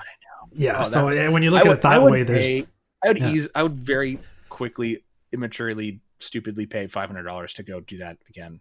Right now. Yeah, no, it's no brainer. Absolutely. That's crazy. But it was a good freaking exercise. Like, I've never used my peripherals that much, and so much of what I learned on, like, sometimes I was doing things in the car that I was like, I don't know why I just did that. Like, but that's all from like no real life experience. It's all sim stuff. I can't remember. I think I started like 50th and I finished like 19th or something. Like, I was able to get it to the end. I was incredibly proud of the finish at that point. I was like, I finished 19th after racing with this thing all race. Like, I think it was great. But yeah, it was a hell of a learning experience. I don't think you get there without having the wherewithal of at that point probably 17 years of sim racing experience. But still, I mean, it'd be really cool to see someone go do some of that and like take what they can from it, like take something from it. Yeah. Because what I learned in that one was just, okay, I think my vision was good. I think I was using my senses enough to hear when somebody was coming up on my inside and be like, someone's going to, I could hear them down there. They're going to throw it in there. I could just tell. Yeah. And then like going in, I remember at one point I was looking on my inside going into a corner because I heard someone, but I had not noticed that I had pushed a bit going into the corner. So I looked back forward, and I actually one of my teammates, well, just another all track guy, I completely took him out. I just cleaned him right out. I went a little bit high, and we were in a pack, and because I thought I saw someone send it on my inside, so I moved up the track a little bit, and I cleaned out. I can't remember his name. And this is the fun part, okay? The fun part is that, see, you got, and I think that's a very important point we have to talk about here, is that earlier you said that when you're in a sim, you don't have the fear of consequences, right? Yeah. Here you do. And I think that anybody who has never experienced being in a real car should at least find some way, even if it's as cheap as possible, just something like that, to just at least give it a try. Because it gives you a completely different perspective, because once you bring consequences into it, like I almost feel like I wish there was like a special iRacing league where like you literally had to pay for your car, and if you wrecked it you had to buy it again. That would change people's perspectives like so much. There are some things like that. Are there really that? There are some. Yeah, recently I heard of a league that does that. Wow. It costs, like, depending on how much time you get damaged for, it costs you money. Okay, I would get into that because I think it changes the perspective so much. You know, you do yourself like a fun budget for the year, whatever, you know, that's reasonable, that you can afford, and something like that, because it just changes the game so much. It's like you all of a sudden you're like, wow, there's a real consequence if I go full send into this turn on the inside of this guy. And just like you're saying there, you were talking, you're like, I actually ruined someone's race in real life, and like it because caused consequences to not get run over on the inside. Exactly. That wrote his car off. I turned him, he got looped around, and he got hit pretty hard. Excuse me, by another guy that was coming in behind him, and then I went around the next time. Yeah. And I was like, oh, I hope he was all right. And then I came around the next time and I saw Emmanuel running down the grandstands to go, like, running back to the pits. And I was like, oh, I rode his car off. Uh-oh. You know, oh no, what have I done? But there was, like, in that race, maybe there wasn't as many consequences going through my head, because I was just like renting this car. They were like, hey man, you could like roll this thing over. We don't care. It was in a junkyard anyway. Like, it's no big deal. But like, I don't know. I wanted to make it to the end. Like, I'm a racer. I want to get there. Yeah. So, organically, I think, I don't know. Now that I'm thinking about it, I wasn't too stressed. I'll be way more stressed when I bring my own car. Yeah. I mean, that's my daily. Like, well, exactly. And I think that's a big difference. To Calabogie, and if I miss a corner, or if I dare push it like that, those off tracks you get when you dip a tire into the grass on the exit of Summit Point or something, or at Oschersleben, like, if I do that in my car in real life, I could loop this thing and overcorrect it, and I could hurt myself real bad. That's my daily driver. It's my car. Insurance is not going to give me any money back for that. So I'm out 10 grand, right? Yep. Then I don't have a car anymore, and I could roll this thing. I could end up upside down on fire. Like, there's real consequence. So it's interesting. Like, that's kind of why in the league I put that, you're losing points for every off track, because it's kind of simulating this is what iRacing is trying to teach you. Exactly within the limits, just like in real life, push them, but you're going to get penalized every time you push them too much, because in real life, like, those margins, they're slim on the sim, but they're just as slim in real life, but the consequences are so much greater. Like, if you're writing off, you could write off a $200,000 car in the Michelin Pilot Challenge, and then it only gets more expensive from there. And then, if you're driving George's Miata, I mean, yeah, they're cheap, but it's still like 30 grand, and it's still your budget for the year potentially. Yeah, spec Miata. So. Anyway, I feel like we unpacked that for long enough. We're going to get Jean on here in a second, so we're going to take a quick break, and we'll be right back. How are you doing, Jean? Good. Thank you. How about you? Excellent. So we want to hear, how has PECCNA been so far? It's been now it's been up to round 4, so Road America. Let us know how the experience has been.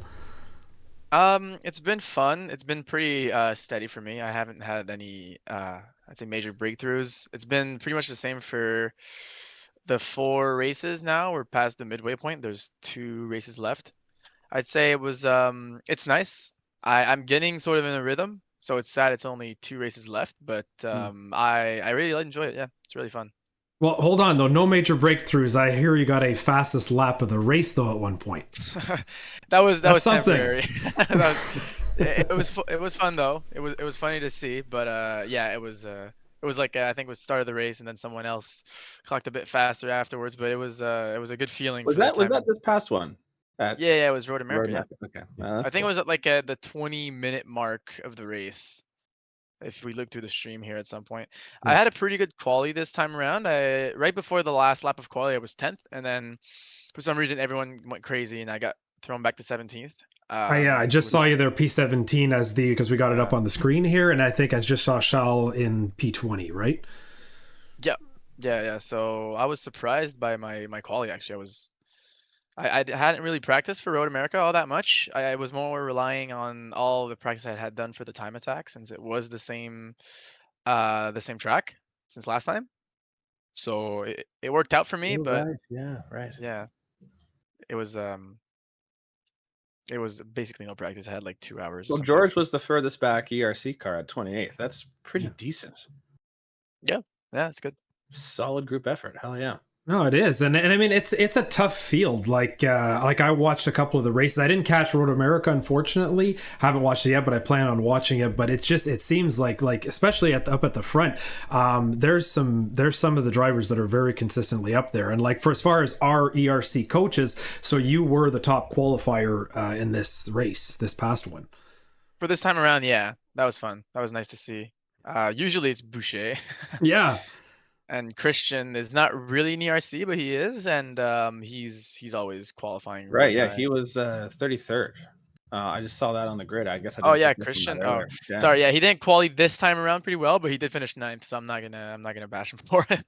Yeah, that's a That was really hell good. of a good result. Yeah. Yeah, absolutely. So yeah, I'm pretty happy with like what the team's doing. We're not Kawanda level yet. That'll Come come. on. But yeah, Did they Kawanda did is they sweep? crazy. Are they undefeated? Did they win the last 2 rounds? They basically sweep every race up to date, I think. So both of the last 2 rounds, Watkins, I know that they finished 1-2 again. Road America, did they win this one as well? I think they did, yeah. Yeah. Yeah, it's always between DeJong and Reed. De Jong and Alexander, yeah. That's the two guys. Damn. And That's I know so Guillaume impressive. is sometimes in contention too, which is really cool to see. Yeah, shout out to Guillaume, P3 after the penalty to Transoko at Watkins Glen, Canadian on the Transoko? podium. Yeah, it's our first one actually. Yeah. Um, Yeah, I messaged him after he was done with that, and he was super proud of that effort. He was like, "Man, after all the hard work we've done, we finally got like on the podium." I was like, "Yeah, I bet that feels good." But like, holy crap, we can't touch the Coanda boys, man. no, They are they're executing. I feel like that's the cutoff between drivers who drive for fun and drivers who are paid. I feel like Yeah, it shows. that's It crazy. The really it's commitment they very have impressive. and the preparation, and like they barely break a sweat. Like the guys on the like on the stream afterwards are just like, "Yeah, man, that was good fun. We did a good job. Cool. See you next week." Like, I'm like, I what? didn't actually It's realize not they were okay. paid. That's crazy. yeah, Yeah, yeah. Wow. some of these drivers are paid. Kawanda, Falcon, a lot of like big teams that you hear about. Oh, yeah. Usually, it's like part-time or full-time salary. It's pretty Wow. cool.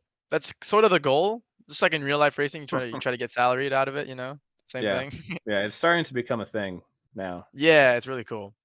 It's getting Yeah. bigger and bigger too, which is interesting to see. So where are the Falcon boys here? Did I see Guillaume? I think I see him there about Guillaume is like like 10th or 8th, I think. 12th. Yeah. Oops. And I think I see Hubson pretty close to him back there.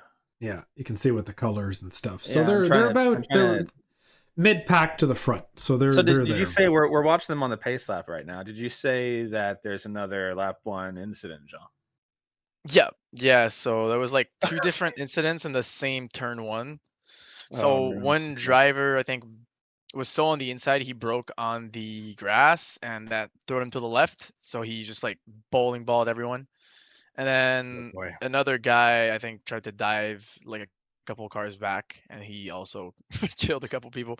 Man, So it was this camera pack or this camera work, if it's custom made, it's really good. looks It's really fantastic. well Yeah, the made. production Yeah. of this broadcast is usually pretty good. So where are you here? You started where? 17th? 17th. So I'm the car right in between those two yellow ones. Yeah, I see you now. And that's Charles in behind you? I think it is. Yeah. Charles Man, behind how me, how good and does that feel though? I mean, to out qualify our buddy Charles. I know we touched on it earlier, but that must have felt pretty damn good. Yeah. yeah, it was surprising that I was in front of Boucher out of all the people. What do you think went right for you in qualifying? Just Not nailed it? much, dude. My Yeah? lap was really bad. I was kind of disappointed. I was like, damn, it's gonna be horrible. And then I was like, oh my god, I'm 10th. Like that was Okay. I was sort of surprised by that. So honestly, I don't know what went well. I just drafted behind George. Do you think the track was Draft was just really busy important. and people kept getting like off tracks or something and I just feel didn't like it hit? was because turn one and turn two at this track is super frustrating. I remember in practice when we do like quali practice with the Falcon boys and the Luca Menske, which is Danish and Christian. And I remember like the quali sessions. It's like I couldn't even like set a time because every single time I'd like do a single little off track on turn 1 and 2. Right. It's And I sort of guess like turn one was Imola. really bad for that. Okay. All right, Yeah, so so I here we feel like a go. lot of So people someone's just gonna getting dive caught. down low here. So yeah, someone in the rear, like around George's height, so like 25th, I think. And then the guy, look at the guy on the inside right there. Oh yeah, I shit. could see that. Oh, that's a big mess. Oh, By the way, anybody no. listening to this on Oh, either Spotify or Apple Podcasts, if you go to the YouTube video, you'll be able to see what we're actually watching right, here. yeah. There But was so many cars off the track. yeah, that's It's a lot of cars, yeah. Yeah. So Yeah, So were you caught up in that? No. Are you ish. I got a little bumper damage with crooked my wheel, but that's about it. I was fine for the race here. I'm right here, and then the Christian behind me. And then we got a full course You yellow said for like Christian 10 behind you? minutes. Yeah, Christian went from 23rd and to like I guess 16th, right behind me, wow. and That's one single insane. pileup. Yeah, it was insane. He got a crazy like change of Oh grid. man, I wish we had. We might need to ask him for that onboard. Write that one down, Kevin. We might need to Yeah. ask him for the onboard at the start. 'Cause, Perfect. like, Let's that do would that. be a great clip. So they decided to wait to throw the Yeah, yellow here. Carter, the like sort of marshal, he said he's always gonna wait at least like half a lap before throwing a caution. So that's what he did here. He Just sort to of just let you waited. guys like string out Have and fun, race yeah. out. He said like he has to have fun, so he actually like lets us race. Because every single race, tell yourself it's not a 40-minute race, it's a 30-minute race because there's always a full caution that takes 10 minutes. That's Oh, Yeah. I would basics. love to sit there and like break down. I'm assuming the broadcast is probably going to go show the replay, but I I would love think to it is. sit and break Yeah. that down because like that But was it makes sense though, because like say in real life, like they got to throw it right away, right? Because obviously it's for safety concerns, right? okay, so they just But threw in it this here. case, it's fun that they can do that. You know, they have that liberty, and it still allows everybody to race off the start, because it does suck when you start the race and then like 10 seconds later is the caution. Oh no! Right? So Caron was in Yeah, it. it's annoying, Looks like yeah. Levesque was in it. George was in it. So you're up to 15th at this point, as when the Yeah, I first was safety super car happy. comes out. That was nice. That was nice to see. He was super happy. I was Oh super my happy. Like, god! oh my So god, I'm that in the points. so I'm in the points. Danish Hassan or whoever, that's another Canadian, I believe. He made it through. Yeah, that's a Danish, guy in Luca Menske. yeah. Apart from that, that's pretty much the setup. We can almost skip this whole caution lap. I don't know if they're gonna show it. They might, Right. Yeah. but I don't remember seeing that. Oh, there it is. Highest Yeah, Canadian Luca. right now is La Chagité. Oh, And, there it is, yeah. Here we go. Here we go. So Oh yeah, so you man, see that was a hard hit. WSR guy. He's sort of, I think, lost it. Oh, Oh yeah. gosh, this is So gonna be that's the such first one. Such a mess. No. That's a big mess. Huge. Yeah. And there was the other one I was talking to you about, more around like the top of the grid where the guy just broke on the grass and that sort of just like went into everyone. Man, So- there looked like there was a good 10 or 12 cars off the track in turn one. Yeah, it was horrible. That is Sort of destroying horrible. the grid, yeah. Can you scroll and see if there was another replay of I'm sure they went back and watched that a few times and didn't just give us that. That'd be surprising if they didn't. Yeah. Yeah, I don't know if they're gonna. There's another one here. right there. Okay. Oh man, there's so much happening. I don't know where to look. Oh, I think I see a eSports Racing Canada car about to get turned back there. Is that you, the one that got clipped on the inside? Wait, run like that back real quick. I feel like I. Oh I my sort of gosh! missed I think it. you almost ran over Boucher. I think that was you. That's George so right much- there. Yeah, that's Oh. George. Can we see that again? Yeah, could you run that back real quick? Yeah. Just to see, because I think I. That was a missed it. good. Okay, yeah. So look if you go back, that 43 car, the one like spinning in the front right there, he broke on the Yeah. grass, and that sort of hit the front field too. I think that's Kai getting spun around, and then think I it's could see Greg you backed out of getting- it back there. yeah, I'm like, yeah, I just hit him in the front, and then I kept Oh going, man, and then Boucher got passed lucky. me. Whew. Yeah, and George was like basically fuming in the VC at this point. He was not happy. George has George had a clean race all season? Yeah, Watkins was pretty clean. Oh, for him, I think. Watkins. Okay, I guess we'll touch on that a little later. Then that's good for him. Then, but he's been caught up in. I feel like he's been caught up in like every turn one, lap one, or whatever pileup we've had in the season so far. Oh yeah. It's not fun. He's always sort of same with stuck you there. probably. I don't know how Watkins went for you, but The problem is, I feel when there's 40 cars, that stuff is always going to happen. There's always going to be something, because I mean, it's just that many rows back, right? It's like 20 rows of cars. So, we're showing something else here. Yeah. Oh, jeez. Oh no, is this going to happen again? Is this guy going to get? God. Oh, he's going to stay on the ground. Oh, He must have had Aiden's damage there that he didn't feel. Yeah, And probably. then he just straight lined that one corner. Oh my gosh, wild. that happened in front of one of our guys right there. Did you see that? I'm not sure who that was. Yeah. What a crazy start to the race. And is that it for the most part for this round? Yeah, that was the only full caution there was. There wasn't any big accidents after that. Maybe like one car or two cars out. So it was pretty steady throughout the race. Qualifying infringement for car 77. You see that on the screen? Yeah. Must have been an Did they give that 77? Is that Troncoso? No, that's not. Wait, that's Xander. Oh, that's Xander. Oh wow. Damn. Ooh. I know Troncoso got a drive-through penalty for next race because of whatever happened during this one. I think it's just like a penalty stack up, penalty points after like there's like 6 penalty points, you get like a major penalty. But to get the 6 points, you basically have to be like I mean, the you're going to get main warnings, causer of pileups. warnings every race, and Yeah. we're on race 4. So he's had a rough go. Yeah. So where are we at? So you're 15th. Oh my God, Christian's behind you. That's insane. Yeah, Christian got me on the first corner after restart because So does didn't want to Boucher fight. then?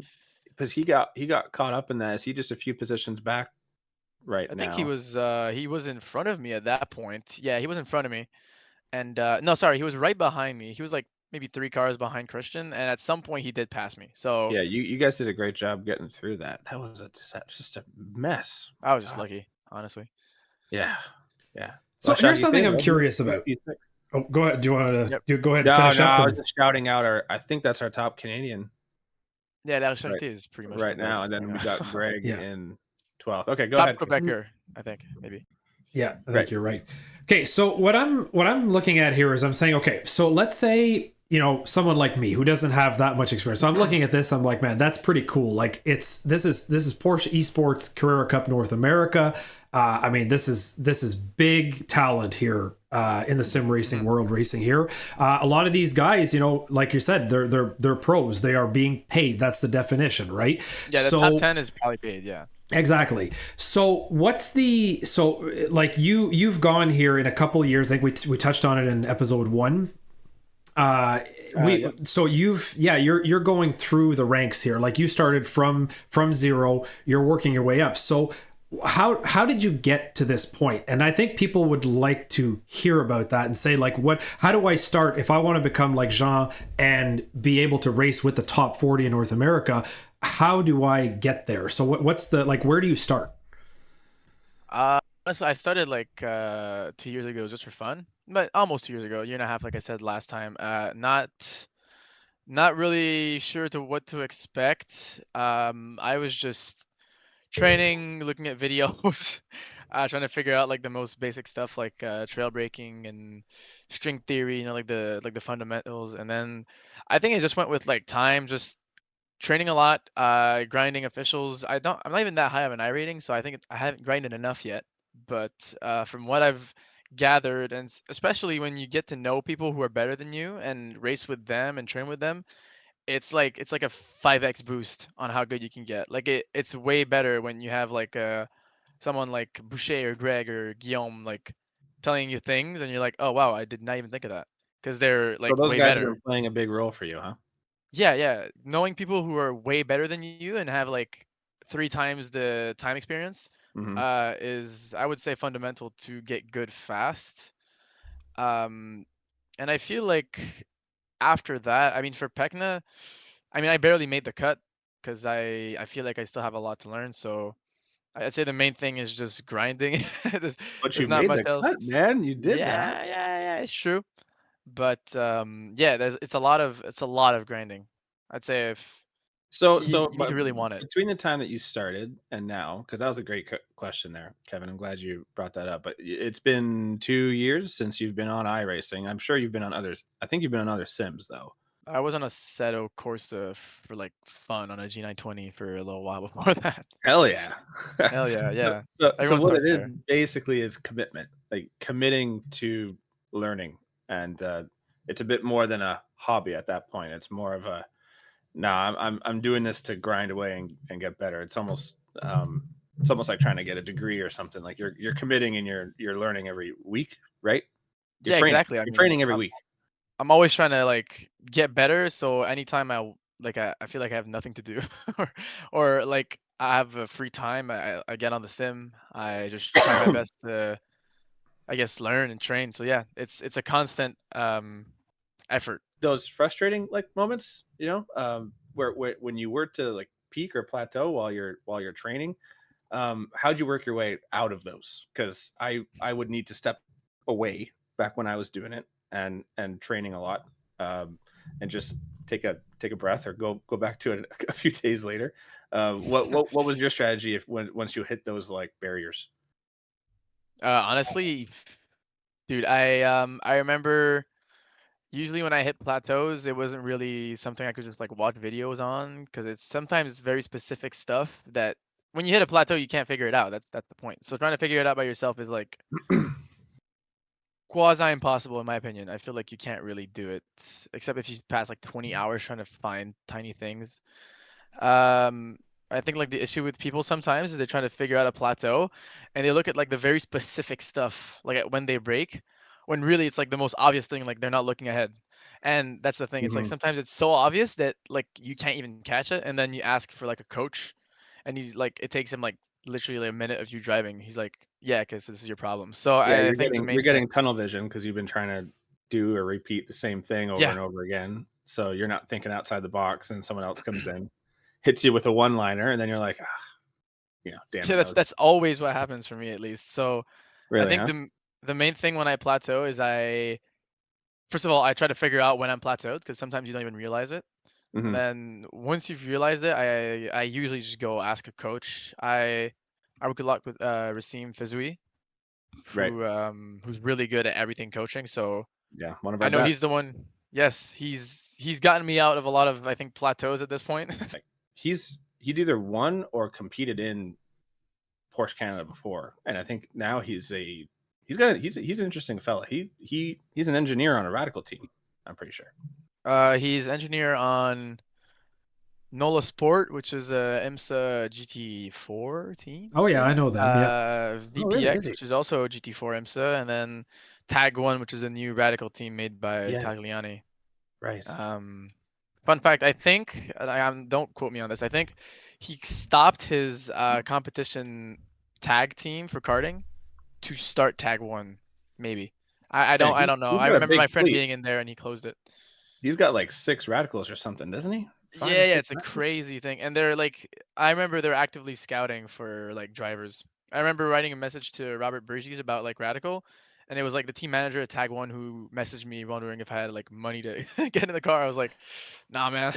So they're really Oh, scouting a lot. Yeah, Wow. they're scouting for a lot of drivers right do you now do as you know they what a season would look like figure wise in a radical? 100K maybe. Yeah, I'd say yeah.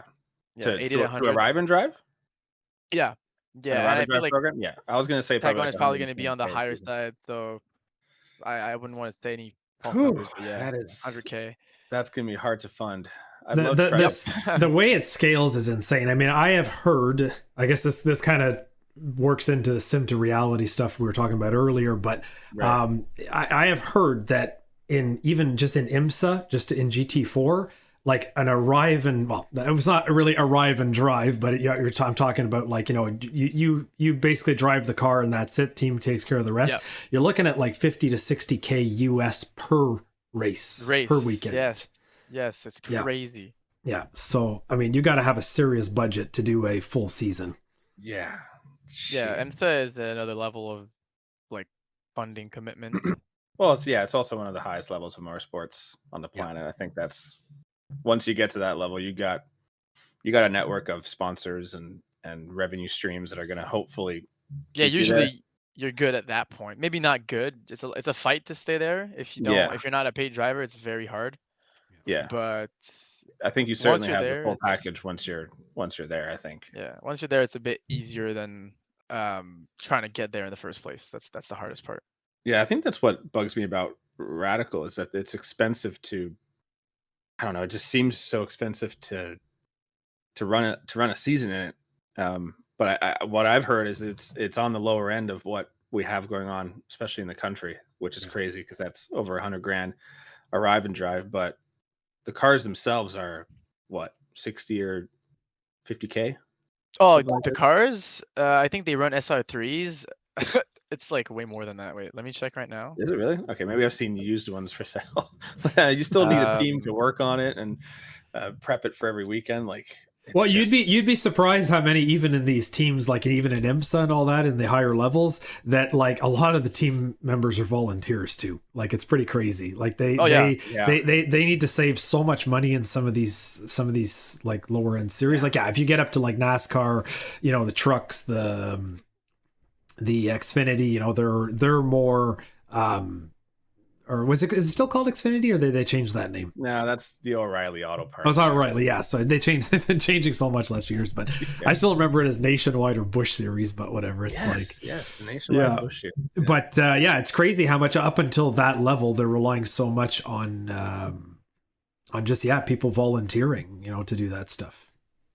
I'd say I just checked this out. So they use Radical SR3s for this series right now, and a used one 2023 SR3 sold for 150K US. So ooh, used. What was I talking about? Oh my gosh. Jeez. Yeah, taking me out of there. So yeah, no, it's not it's not affordable. It's a good series, but like, it's expensive. I feel like I think that might be would one be of fun the to have here. most competitive series we have in the country. Yeah, in Canada, yeah, absolutely. Right. That's pretty much, other than NASCAR Canada. But yeah, that's and maybe crazy. some stock car stuff that I'm not as privy to over in Quebec, like the Sportsman Series and the one that Charles short races track in, stuff, yeah. like the All American or American Canadian Touring Series or something. Like there's Mhm. not we don't have Sports Car Championship Canada anymore. I don't think that's going on. We got Super Production Challenge and whatever series runs above that, which are fun to watch, but I don't think they're as I don't know. I don't know if they're as competitive as Radical Cup Canada. Yeah. I don't know either, actually. I know NASCAR Canada is Pretty much the up top. there. Yeah. Yeah. I think the most popular like races are when it's like CTMP. Oh yeah. Road course NASCAR should be more should be more interesting. I think if Sportsman ran in road courses, I'd watch it a lot more. Oh yeah. Yeah, I would love to see that. But they only run like on a few different ovals in Quebec, don't they? Yeah, Saner and another one. And that's it. Not Saner. Yeah. I don't know, actually. I just want to see stock cars back at Montreal again. Like that was cool. Like that was I wish they would support Formula One or something, or if one of the three national NASCAR series come back, I'd love to see them piggyback off of that and go back to Montreal or wherever NASCAR eventually comes back here at, piggyback off that and get some stock car racing there again. Cause I miss that. In the last year of the Toronto Indy, I think the last 2 years NASCAR Canada didn't go to the Toronto Indy, which I thought that was shocking. Yeah, not Toronto Indy's done, I think. Yeah, now it's going to be at Markham, which I still don't think NASCAR Canada is going to Markham. I can't remember if I checked the schedule. I wonder if the Radicals are going this year, actually. I don't know. I don't have any of the Radicals usually go to the big events. That's for sure. They do, yeah. I'd say they're going, probably. So right now we're watching this race, and there's only 15 minutes left. Where are you at? Oh, I think my face is on the camera at some point. Oh, is it? Yeah. Yeah. I think it was around the I can probably scrub through to find it. Mark. I just saw that LeVeque had driven back up to you. That's a hell of a drive from him. Yeah, I got washed by these guys. Like I was all a bit slow, but yeah, I was impressed with the see LeVeque. He was at like 34th or 35th after the. Oh, there you are. Oh, there. Yeah, it was not my greatest face. I was locked in. No, it's your in the zone face. That's what it is. Hilarious. Well, you're in a pack here. I think I was like biting my I'm like fully locked in. No, it's not great. You think that's bad? Okay, I've got sometimes, like especially when during allergy season, my sinuses get blocked up, so my mouth hangs open while I'm driving. And like I literally have a video of me driving a McLaren 12C in real life on a track, and my mouth is just hanging open the whole time. Full open, yeah. Just amazed by the car, you know? Out the window catching flies, you know. Oh my god. You were in quite a battle here. I'm guessing that's Boucher ahead of you. Yeah, I was scared of like, because a lot of times this race compared to last times, I found myself like sandwiched between two of my teammates, like Guillaume, Danish, Christian, Boucher. I was like, I'm sort of like new to this whole thing, so I wasn't too sure how to act. You know, I didn't want to like do a move on them. They weren't scared to do a move on me, mind you. But I was I was sort of careful of what to do because I didn't want to find myself pushing teammates off the road or like ruining both of our races. Who's this guy behind you? He's constantly looking. Darling. Yeah, Paul Darling. Yeah. What a battle here. I just noticed La Charité is in third place. Like that's so something happened there. There was something that happened there because I don't. This is with 1 minute and 5 left, and I don't even see where is Guillaume. Guillaume. Guillaume was involved. Oh, was it the last race? Sorry. Oh yeah, that's right. That's Watkins then. That's my bad. And so I wonder if La Charité is going to hang on here for. Does he get the podium, Jean? Oh, there's Charles actually. Right there. Oh yeah, there's Charles. Yeah. I was right behind Charles. At some point I wanted to do a move on him, but I was like, he's my friend. You know, I can't do that because I didn't trust myself to like not brake too late and just kill both of us. Right, and you said you had damage, right? Yeah. So I was like, you were just like extra careful. I'm not gonna do that. Yeah. Like so coming fastest to lap the was the first white thing. flag here. Yep. Yeah. This must have felt good, man. Just to get a finish and like an actual race, start to finish out of it. Yeah, sunset finish. That was nice. Pretty cool. Yeah, you're right, eh? Track was super grippy because of it, so it was surprising. It was like 20 degrees, and I remember in time attack it was like 40 something. Oh wow. So really? the main thing was just like relearning the track because every single reference I just had more grip. So I was always super slow because I was expecting to have no grip.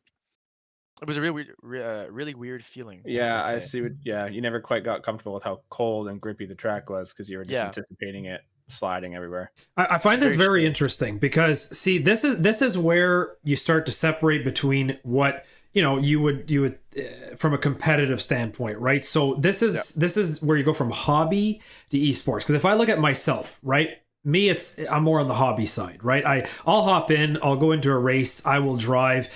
Yes, I'll be sort of looking at the temperature in a way. I'll say like, oh yeah, there's a difference. But unless it's me, it's more like rain or dry. That's the big difference for me. For you, Daniel, I know you as well to an extent because you're more on the esports level than the hobby side. And for you guys, so when you're looking at that, this is stuff that you guys are thinking about constantly. So as the sun is setting here, I assume the temperature is changing as well. Like is that modeled in iRacing? Yeah, did it get cooler as the race went? Yeah, I yes and no because I think like us running on the track for 40 minutes, I think warmed it up a tiny bit. Yeah, rubbered it up too. So I think it went up like 2 degrees throughout the race, even though it was setting, like the sun was setting. But yeah, Kawanda's always in the front here. Man, Mitchell hasn't lost a race. But this is something you're always thinking about, right? When you're looking at like what's going on during the race, you're constantly adapting, and that's something that like I wouldn't think of. I just go, oh, here's my breaking points for the race. I assume you're changing your breaking points as you're racing, right? As the track is changing, as the session goes. Honestly, I should probably do that. I feel like maybe I do it. I don't remember, but I know. Like you're probably doing change it like subconsciously, like through the wheel. You're like, oh, this is feeling a bit different. It's probably rubbering in, or there's debris on the track. You probably don't notice that you're doing it. I might change it a tiny bit, by like half like maybe a meter or two, depending on what it is, and seeing people break. Usually, you can get a good idea if you're like fighting against someone, and then they dive your inside and they break super late and they make it. You're like, okay, I could break a lot later here. Like things like that. I'd say. Wow, is the main way of looking at it. Awesome. Well, that's it for the race. P9, Greg P8, La Charité is on the podium. Hell I yeah. think they do here. Yeah, they run through right here. They'll run through the order. Yeah, so let's check it. So we got second Canadian podium. There we go. That's wild. Yeah, Christian ninth place. Proud of Antoine for getting up there too. Greg persevered from I think he started like 14th or something around there. And check out on this second page here as it comes around. I think Guillaume drove back up to, where is he here? At 18th place. 18th place, yeah. After getting wiped out on lap 1. There's Charles in 19th. Yeah. Jean, you're 20th. So yeah, you guys were all together there at the end. So top 20 only scored points, right? Top 16. So I was. I thought it was top 20. It's so bitter, so bittersweet. It's so close. It's always right there, you know what I mean? Like it's always a tiny bit. And then I guess everything based on if you haven't scored points yet goes on average finish. Not even. If I look at the standings, like I'm 38th for some reason, even though my average finish probably around 21st. Like yeah, the standings are really based on points. They're not really based on grid finishes, which is kind of weird in my opinion. I feel like in F1, does it work the same way? Like if you're always finishing like 11th, or is your standing 11th, or are you like 19th? Like I don't know. I feel like we're classed by like alphabetic order if you don't have points, which is kind of weird. And I think it might be the thing that you can get at least a point. Like if you get 1 point, it can really bring you up a lot further. Sorry if my cat's meowing in the background. Yeah, I heard that. Yeah. He's not happy because the door's closed. Interesting. Yeah. All right. So walk us through, like, I guess, like wrap up for us, Road America. And then maybe you could talk a little bit about, after you do that, just what Watkins Glen was like too. Okay. Well, Road-Am, I think I was pretty happy with my performance considering the damage. I was just a passenger in that race. I don't think I made any move on anyone because I just wanted to stay alive for the most part. Yeah. So it was a good race considering everything. So I was pretty satisfied, I'd say. I think the thing I do differently is not get damaged. So that's that was fine. Control there, I think. Exactly, yeah. So that was cool, and honestly, yeah, it was a good race. Qualifying was surprising, and I guess I'll wish better for next race. I want to get into points at least once during the season. Yeah, top 16. That sounds tough. Sounds tough to do. Oh yeah, because the biggest fighting is always like between 20th and like 14th, because it's like the guys trying to get points. Yeah. You'd be surprised at like how much they fight for it. Yeah. So how was Watkins? How did Watkins go then? Yeah, Watkins. I'd say it was really good. For some reason, I fumbled the last lap. Like it was fine the whole race, and then the last lap, I hit the inside wall on the bus stop for some reason. I got distracted by like a car getting spun out in front of me, so I overslowed, and then I got so much rotation that I just hit the inside, and I crashed and I lost 3 positions. I got like an inch from George, so I almost killed George in the process. That means George actually finished the race then. Yep. Yeah. He finished I think 20th. No, sorry. He finished like 18th. I finished 21st. Right. I actually think I watched a bit at the end of that race, and I noticed that you had lost a bunch of spots towards the end, but I don't know if I saw what happened. So yeah, maybe there's a clip of it. There might be. Yeah. So that means so George ends up actually getting a clean race for the most part. Did you guys all kind of avoid, was that race as chaotic? Was there big pileups anywhere? There was a lot of pileups there was 2 restarts on that race. There was 2 cautions actually. Oh really? It was very chaotic. I was surprised. It Like, was extremely chaotic. Chaotic, or like just at the beginning again? Well, like the 2 cautions, so we had like not that much race time, and every time there was a restart or like the first I don't know how to call it. After turn 1, there's like this little sector where you like go up the hill through like fences. Yeah, the S's, I guess you'd call them the S's. Yeah, the S. It was super tight. It's hard to do like with one car. Yeah. So when there was 2 Ys, there was always someone dying and then killing out half the field. There's probably I guess you would slide out going up the left-hander and probably hit the wall and then bounce back into traffic. I'm sure that probably happened. Yeah, right? that happened a couple times. Yeah. Yeah. So it was not uncommon to see that happen. I think in the clips there's going to be Yeah. a pretty good show Yeah, I of can that. imagine. Right. So how did the esports Racing Canada boys do? Where'd they all start, finish? If It you could was remember. I don't think I remember very well, but I know it wasn't disappointing. Okay. We were Right. all on the verge of points. I think I think Christian so. I maybe feel like scored I remember once. you and I can't remember if I saw Christian, but I feel like I saw you and George and Charles all up in the 16th Boucher to got 20th. knocked out. I Oh, remember did that. he? Oh, okay. So I Yeah, wonder if I was thinking something else then. All right. Yeah, maybe. you're right. I feel like I did see someone was out early. Yeah, Boucher got knocked out sadly, which is pretty sad to see. Hmm. um, yeah, Landry was fine. I don't know why I said Landry. I think I remember his crashing, but maybe not. Um, and the Gregory at some point his car was completely bald. He lost like his rear wing and his his visors, Right. Yes. so There he was had an. zero I was watching aero. the end of the race and I saw that he got collected with. I Oh think it was from gosh, Costo.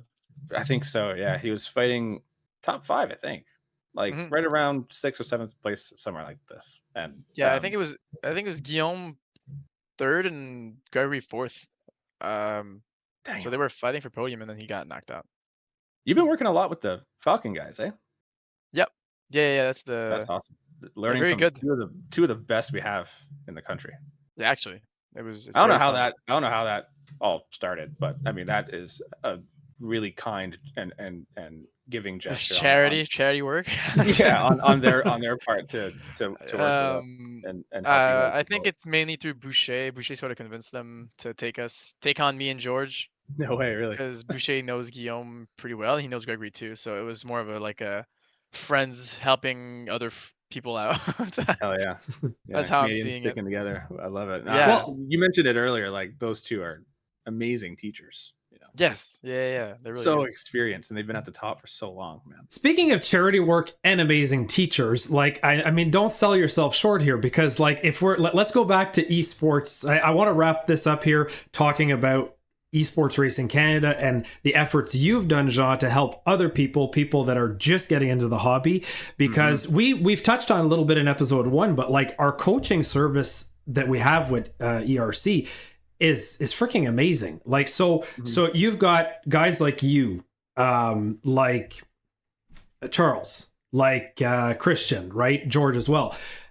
So you guys are doing top 40 in North America in PECCNA, and yet you guys are available and you're helping people like me who are just, at the ground level in the hobby as a hobby, right? Like Yep. going into esports, and you're giving your time. So what do you get back from that, and what's the benefit? I mean, like for you, it must be because when people appreciate it so much. I see the comments people say, they're like, oh man, like I did this, like Jean told me this or George told me that, and they actually get time gains. They actually grow as a driver.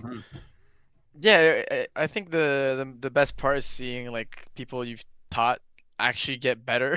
Like that's really nice to see. Cool. But yeah, the reward you said sort of. I mean, yeah, main thing is just seeing people getting better. We don't even do it for I think that expensive. I remember one of the guys saying I feel bad for only paying $10 for this. We had a coaching session, like a group coaching, me and Christian teaching people for the F1600, which is pretty cool considering Christian drives that. Yeah. Uh, we only had 2 people, so it was like a one-on-one. So Wow, it was really that's funny. Yeah, not enough people are taking advantage of that. no, that's a steal, Get honestly. more people in there. Yeah, and But yeah, I honestly, think yeah. no, go ahead. No, I was just gonna say, even people that don't want to spend the $10, I mean, there's even the option of just having posting your video up on the in the ERC Discord. Which, by the way, Yeah, review, if yeah. you're not a part of the ERC Discord, go join because it's free Yeah. and you Yeah, get all lot this going on in available there. to this. But yeah, Yeah. like speaking about that, like I figured it would be there was periods of time, John, I'm sure you remember, where people were really using that, but Oh it's yeah, a pretty decent tool and I like it because off. you guys Yeah. could answer it whenever you want. So like between gaps in your schedule, whether you're training for PECCNA or you're grinding officials or you're doing homework, like just doing life and stuff. Like I kind of like that. But then there really hasn't been a whole lot of interest. So I'm kind of curious what the community is going through. Are they learning a lot through through the race, because the video reviews have been going really well. So I'm trying to involve you guys as much as I can in that, I think, moving forward. But yeah, I'm also shocked that the group coaching has been quiet. I don't know if it's timing or what it is, but I'm proud of the team of coaches just to be able to give time like that, and I hope to give back and compensate for that time as this continues to scale. But yeah, people shouldn't be afraid of using some of these services. I feel like being able to have the coaches all kind of chip in on it doesn't need to be a hot lap, just like an incident, successful or failed passes, just some clips from racing. I think when they bring the content to us, it certainly makes our job a whole lot easier, so that we're not having to carve it out of our own. We could just find spots to, gaps in our schedule to kind of fill it in. But yeah, it's nice to hear. Like, I remember when we were working on Radical Academy together and just having those debriefs thereafter and getting the girls ready for every round. I mean, that was very rewarding once we were able to kind of like get them talking and feel comfortable and like see them grow every week. And it was like, hell yeah. Okay. Now we're seeing like not just tenths, but like seconds being chopped off. Yeah, I think Radical was the most encouraging, or I guess fun for us, because it was the same people for, what was it, like 6 weeks, 2 months, I think. Yeah. Not 2 months, maybe. So it was really nice because you could like actually see them like evolve throughout and like put into work what we taught them, which was really nice. I think ERC is not exactly the same because we don't have like the same sort of functioning with like the races and like a small community. It's a bit bigger now. Yeah. But yeah, it was really nice to see. So that's I feel like people don't take advantage of it. Yeah, take advantage of the fact that they're coaching, because I remember when I started, I had questions. I had no one to like really ask them to. So this is like really cool because you have it for free and it's just like use it. I don't know. It's like I would have. So I feel like it's a pretty we gotta good stress resource. on them to use it. Use more of it, man. Yeah. Like, I remember even during everyone. Radical Academy, it was so funny because we were at one point, I think we were all in the staff chat and we had invited anybody that was in the competition to come in. And I think Alana Carter came in, and of course she races in real life, right? And she goes, I just remember her going, well, if no one else taking advantage of the coaching, I will. Right? Yeah, like, exactly. because why not, right? You want to learn. It's such a great service, and so great that it's available for so little cost. In fact, if or you're just starting out in iRacing, you can even get our ERC's $20 promo. And that gives you like the F4 and a free year of ERC, not ERC, but of iRacing. And at that point, like, how much money are you saving, right, from your iRacing subscription? So then you can get a lot of $10 sessions for that, which, might end up being a one-on-one depending on how busy the week is. Yeah, exactly. So get yourself a group coaching session where there's like 2 people getting in, and you'll be guaranteed a one-on-one. So exactly. I think the more people who use it, the more popular it's going to get. So we just got to get like more interest, or I guess more people being made aware of it, even though it's pretty clear on the Discord. But I try to describe it well. I don't know. I'm curious what people are going to say. Is it just, are people shy? Like, don't be shy. Like, we don't bite. Just hammer us with questions. We'll figure it out at some point. Like, I'm sure we could all chip in and give advice. But I just also wonder, like, if the grid is getting there. Like, they're all jumping on iRacing, for a lot of them for the first time. Some of them are brand new to sim racing. So do they need guidance and just getting used to sim racing first before? Like, I think I'm trying to figure that out now with the rollout of the group coaching during the 1600 season. Like, I think I'm just trying to see like where is the interest and where they're at, because like the video reviews have been like, they get so much engagement, and they're like they're learning a lot from this. And I think like John, the coaches and us, like, we've all been chatting over time, and we think it's like it's hidden somewhere, it's buried somewhere in racecraft. Like, for them, I think right now it's I think it's a little bit less about hot lapping and more so like, how do I manage a race, and like, how do I survive? And I think with 45 to 50 cars every week, I think they're getting a whole lot more out of the video reviews that we're just like throwing together like casually, and just kind of like just kind of chatting about as we see highlights kind of pop up under our nose kind of thing. But I mean, yeah, I stress to them, like, I'm trying to keep the barrier of entry low at $10 per, so that as it scales, it starts to make sense for you guys to get involved, and over time it'll like it all goes back to the coaches, right? And then you can have a real classroom setting. So I don't know. I hope they start to use it, but I think that's where they're at. They're learning how to try to manage the race, I think. Yeah. Well, anybody who's listening to this, if you're saying like, yeah, no, I have an opinion on this, just leave us a comment either on the YouTube, or you can go on the ERC Discord in our podcast chat and just let us know, because we want to know, because we want to improve. If there's something we can do better or something you're looking for that's different that we're not offering, just let us know. Mm-hmm. Yeah, but I think that's been nice to have Jean back on and kind of diving back absolutely back into PECCNA. I guess now we're not going to speak until if we're doing this bi-weekly, we're going to miss. There's no break for you, right, Jean? So we're going to miss the last 2 rounds. I guess so. Yeah, but we'll be able to talk, I guess, after the last round, which will be kind of cool to wrap everything up. We'll do kind of like a season recap, which I think is frustrating, because if you're not sitting where your average finishes in the standings, then you don't really know truly. You don't really, like, I guess, stand out. You're just like, I don't know. That's going to be frustrating, because I'd like to know where I averaged out at. Well, I can calculate it myself, which is not. Yeah, that you bad, can do it yourself, which is fair. But I think hopefully by the end of it, you'll feel pretty good about all the time you've invested, right? I mean, what did we say last time? It was like 5 hours a week at minimum that you're training? I think it went down a bit. I think the average. You're also getting used to the car, and you're working with the Falcon boys and ERC boys. Mm-hmm. Yeah. So I'm sure that chops it down too a little bit. But what are the next 2 rounds? That's a good question. It's doesn't know the schedule. Damn. It's Indy. The next one is Indy. Right. Start training that. Yeah. And then the other one is, let me check here. Hold up here. Oh yeah, Road Atlanta. Road Atlanta to finish, probably. Yeah. Mm-hmm. Yeah, it's a really cool track to finish. Yeah, it's gonna be really tough. A lot of wipeouts, I think. Indy is gonna be. That's gonna be interesting. That's a fun little track. Turn 1. Yeah, it's interesting. Yeah, turn 1 is gonna be horrible. It's a bit like Imola, I think. Monza, sorry, it's like Monza turn 1. Just pull when NASCAR was there that one time, and Ross Chastain just went straight, and he was like, "Yeah, I'm not." I did that as a joke, because Christian in Road America, this is a secret, but really in the pileup, he just went right in the inside on the grass. That's how he stayed alive. Yeah, he just skipped the whole track. Just eat the penalty. Just take the incident points, and just to avoid everything. As a joke, I said, let's do that at turn 1, 2, and 3 in Indy. Just go straight. Yeah. Just go straight, like preemptively go straight, even though there's no like chaos. Yeah, even if there's no incident, just to guarantee yourself, because it's been a trend, right? Like, has it at Watkins Glen? Was there a turn 1, lap 1 pileup, or was it up the what S's? track again? Watkins. It was up the S's that time. Yeah, that must have been ugly. Every time it's a mid to high speed corner, it's horrible. I think that's the main thing.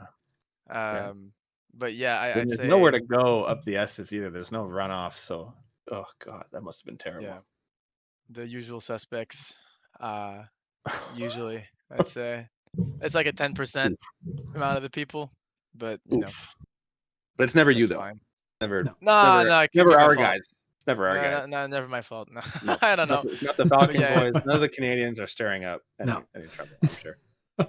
So you feel ready for Indy? No. I Thanks for your honesty. Yeah, it's 3 days away. Man. I'd say the main thing I haven't been driving lately is because I've been on a marketplace spree. I've found myself a 20 Newton meter VRS base, and I'm getting a steering wheel tonight. So I haven't really gotten. I didn't want to like go train on my old R5 because I'm getting basically a brand new setup. Oh, you're gonna in the middle of your season now. You're gonna reset all your muscle memory, and you're gonna go to a 20. Nah, it's just a wheelbase. It's fine. It's such a cool upgrade though. Like, think about it. I don't know. R5 to a VRS base is really insane. You just qualified P17, and now you're gonna change your equipment. I'm gonna qualify P6 now. Yeah. We'll see. I don't know. We'll To me, see, it's we'll see. maybe you could probably adapt quicker than I, because I don't drive much anymore. I adapted but- pretty well to Boucher's rig when we went to LAN GDL. That was Oh okay. yeah, right. It was a hell of a change from like driving 5 And you're on an meters to, R5 right like, now. Oh, yeah, that's gonna be yeah, a yeah, huge yeah. change. My arm's gonna be sore for a little bit, I think. Well, you don't need But to run it that. How high do you plan on running it? as much as I am happy to, maybe not 20, but probably like Well, because 12, Boucher runs it super high. 17. I think he runs 17, Oh, okay. which is still More- really high. I mean, Yeah, it is. Yeah, still. it's pretty so high. funny. Every time we're fighting and I bump him on purpose, he's like, "Ow!" Because like he actually hurts his wrists. Yeah, Like this He guy is races like with it physically super high. hurts. Oh, Yeah. You can hurt him through the game pretty well if you That's just good to keep know. that in mind. It's good to know. Yeah, keep that in mind. Are all your practice sessions just spent T-boning Boucher? So, Dude, every time I T-bone him and he just like starts like hurting, it's pretty funny. I'm not oh, gonna that's lie. funny. So you're gonna have all that going before Indy. Probably tonight. Yeah, that's why I'm gonna be out for tonight. Oh, For the and you're gonna coaching. have you ever driven that track before? Yeah, once for EGT like a year and a half ago. Oh, okay, cool. Right on. So I probably won't remember the track that much. But Yeah, fine. it's I don't know. I feel like it's one of those it's not raced a whole lot. So No, officials like doesn't a really Road use it that America or anything. much, even though they should, because it's a pretty good track. It and is. It's, Yeah, it's on the it's fun. bricks. It's a pretty classic track. Yeah. On the bricks or on the bricks, brickyard? No. Yeah. Yeah, Brickyard. What it do you is. call Yeah, it? the Brickyard. Okay, Yeah. yeah. Okay. There you go. Yeah, the Brickyard, the it's- Indy 500. Yeah. It's a good track. So, what's your plan between now, which is Sunday, and Wednesday? What's your plan? What's like?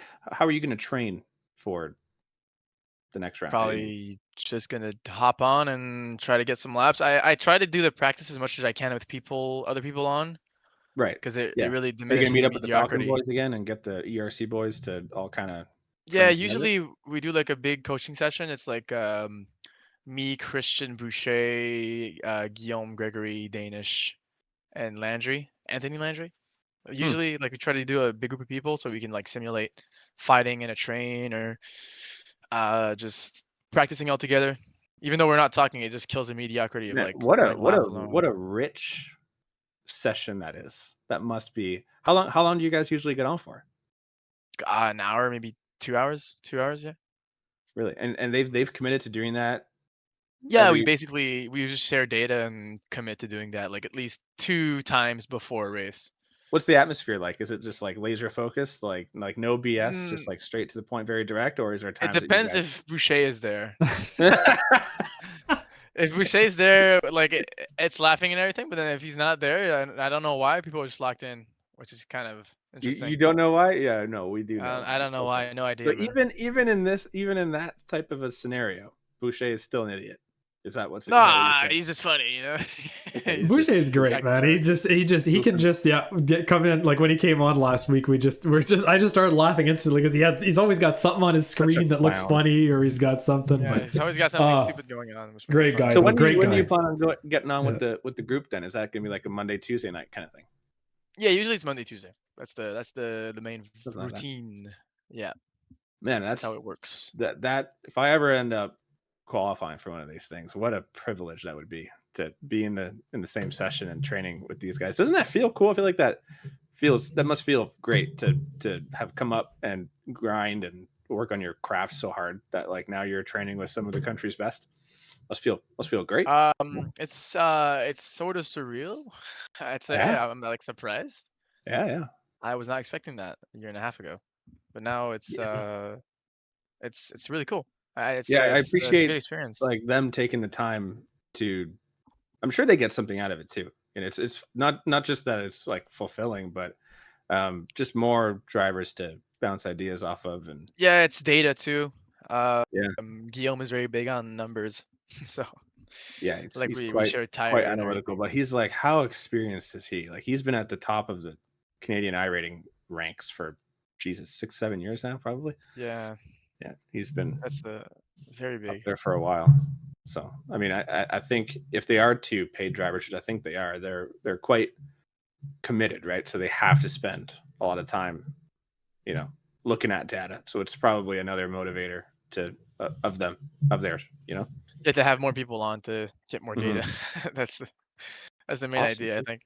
What a scenario. That's so like interesting to like unpack. But I love it. I love that they're sticking together, and I really appreciate like what they're doing for you guys. I don't know. I don't know if they're gonna ever listen to this, but really appreciate what Levesque and Hubson and the rest of them are doing. I think that's pretty awesome. So I'll reach out to them individually and just tell them that I really appreciate it, and it blows Jean's mind. And sorry for Boucher being who he is.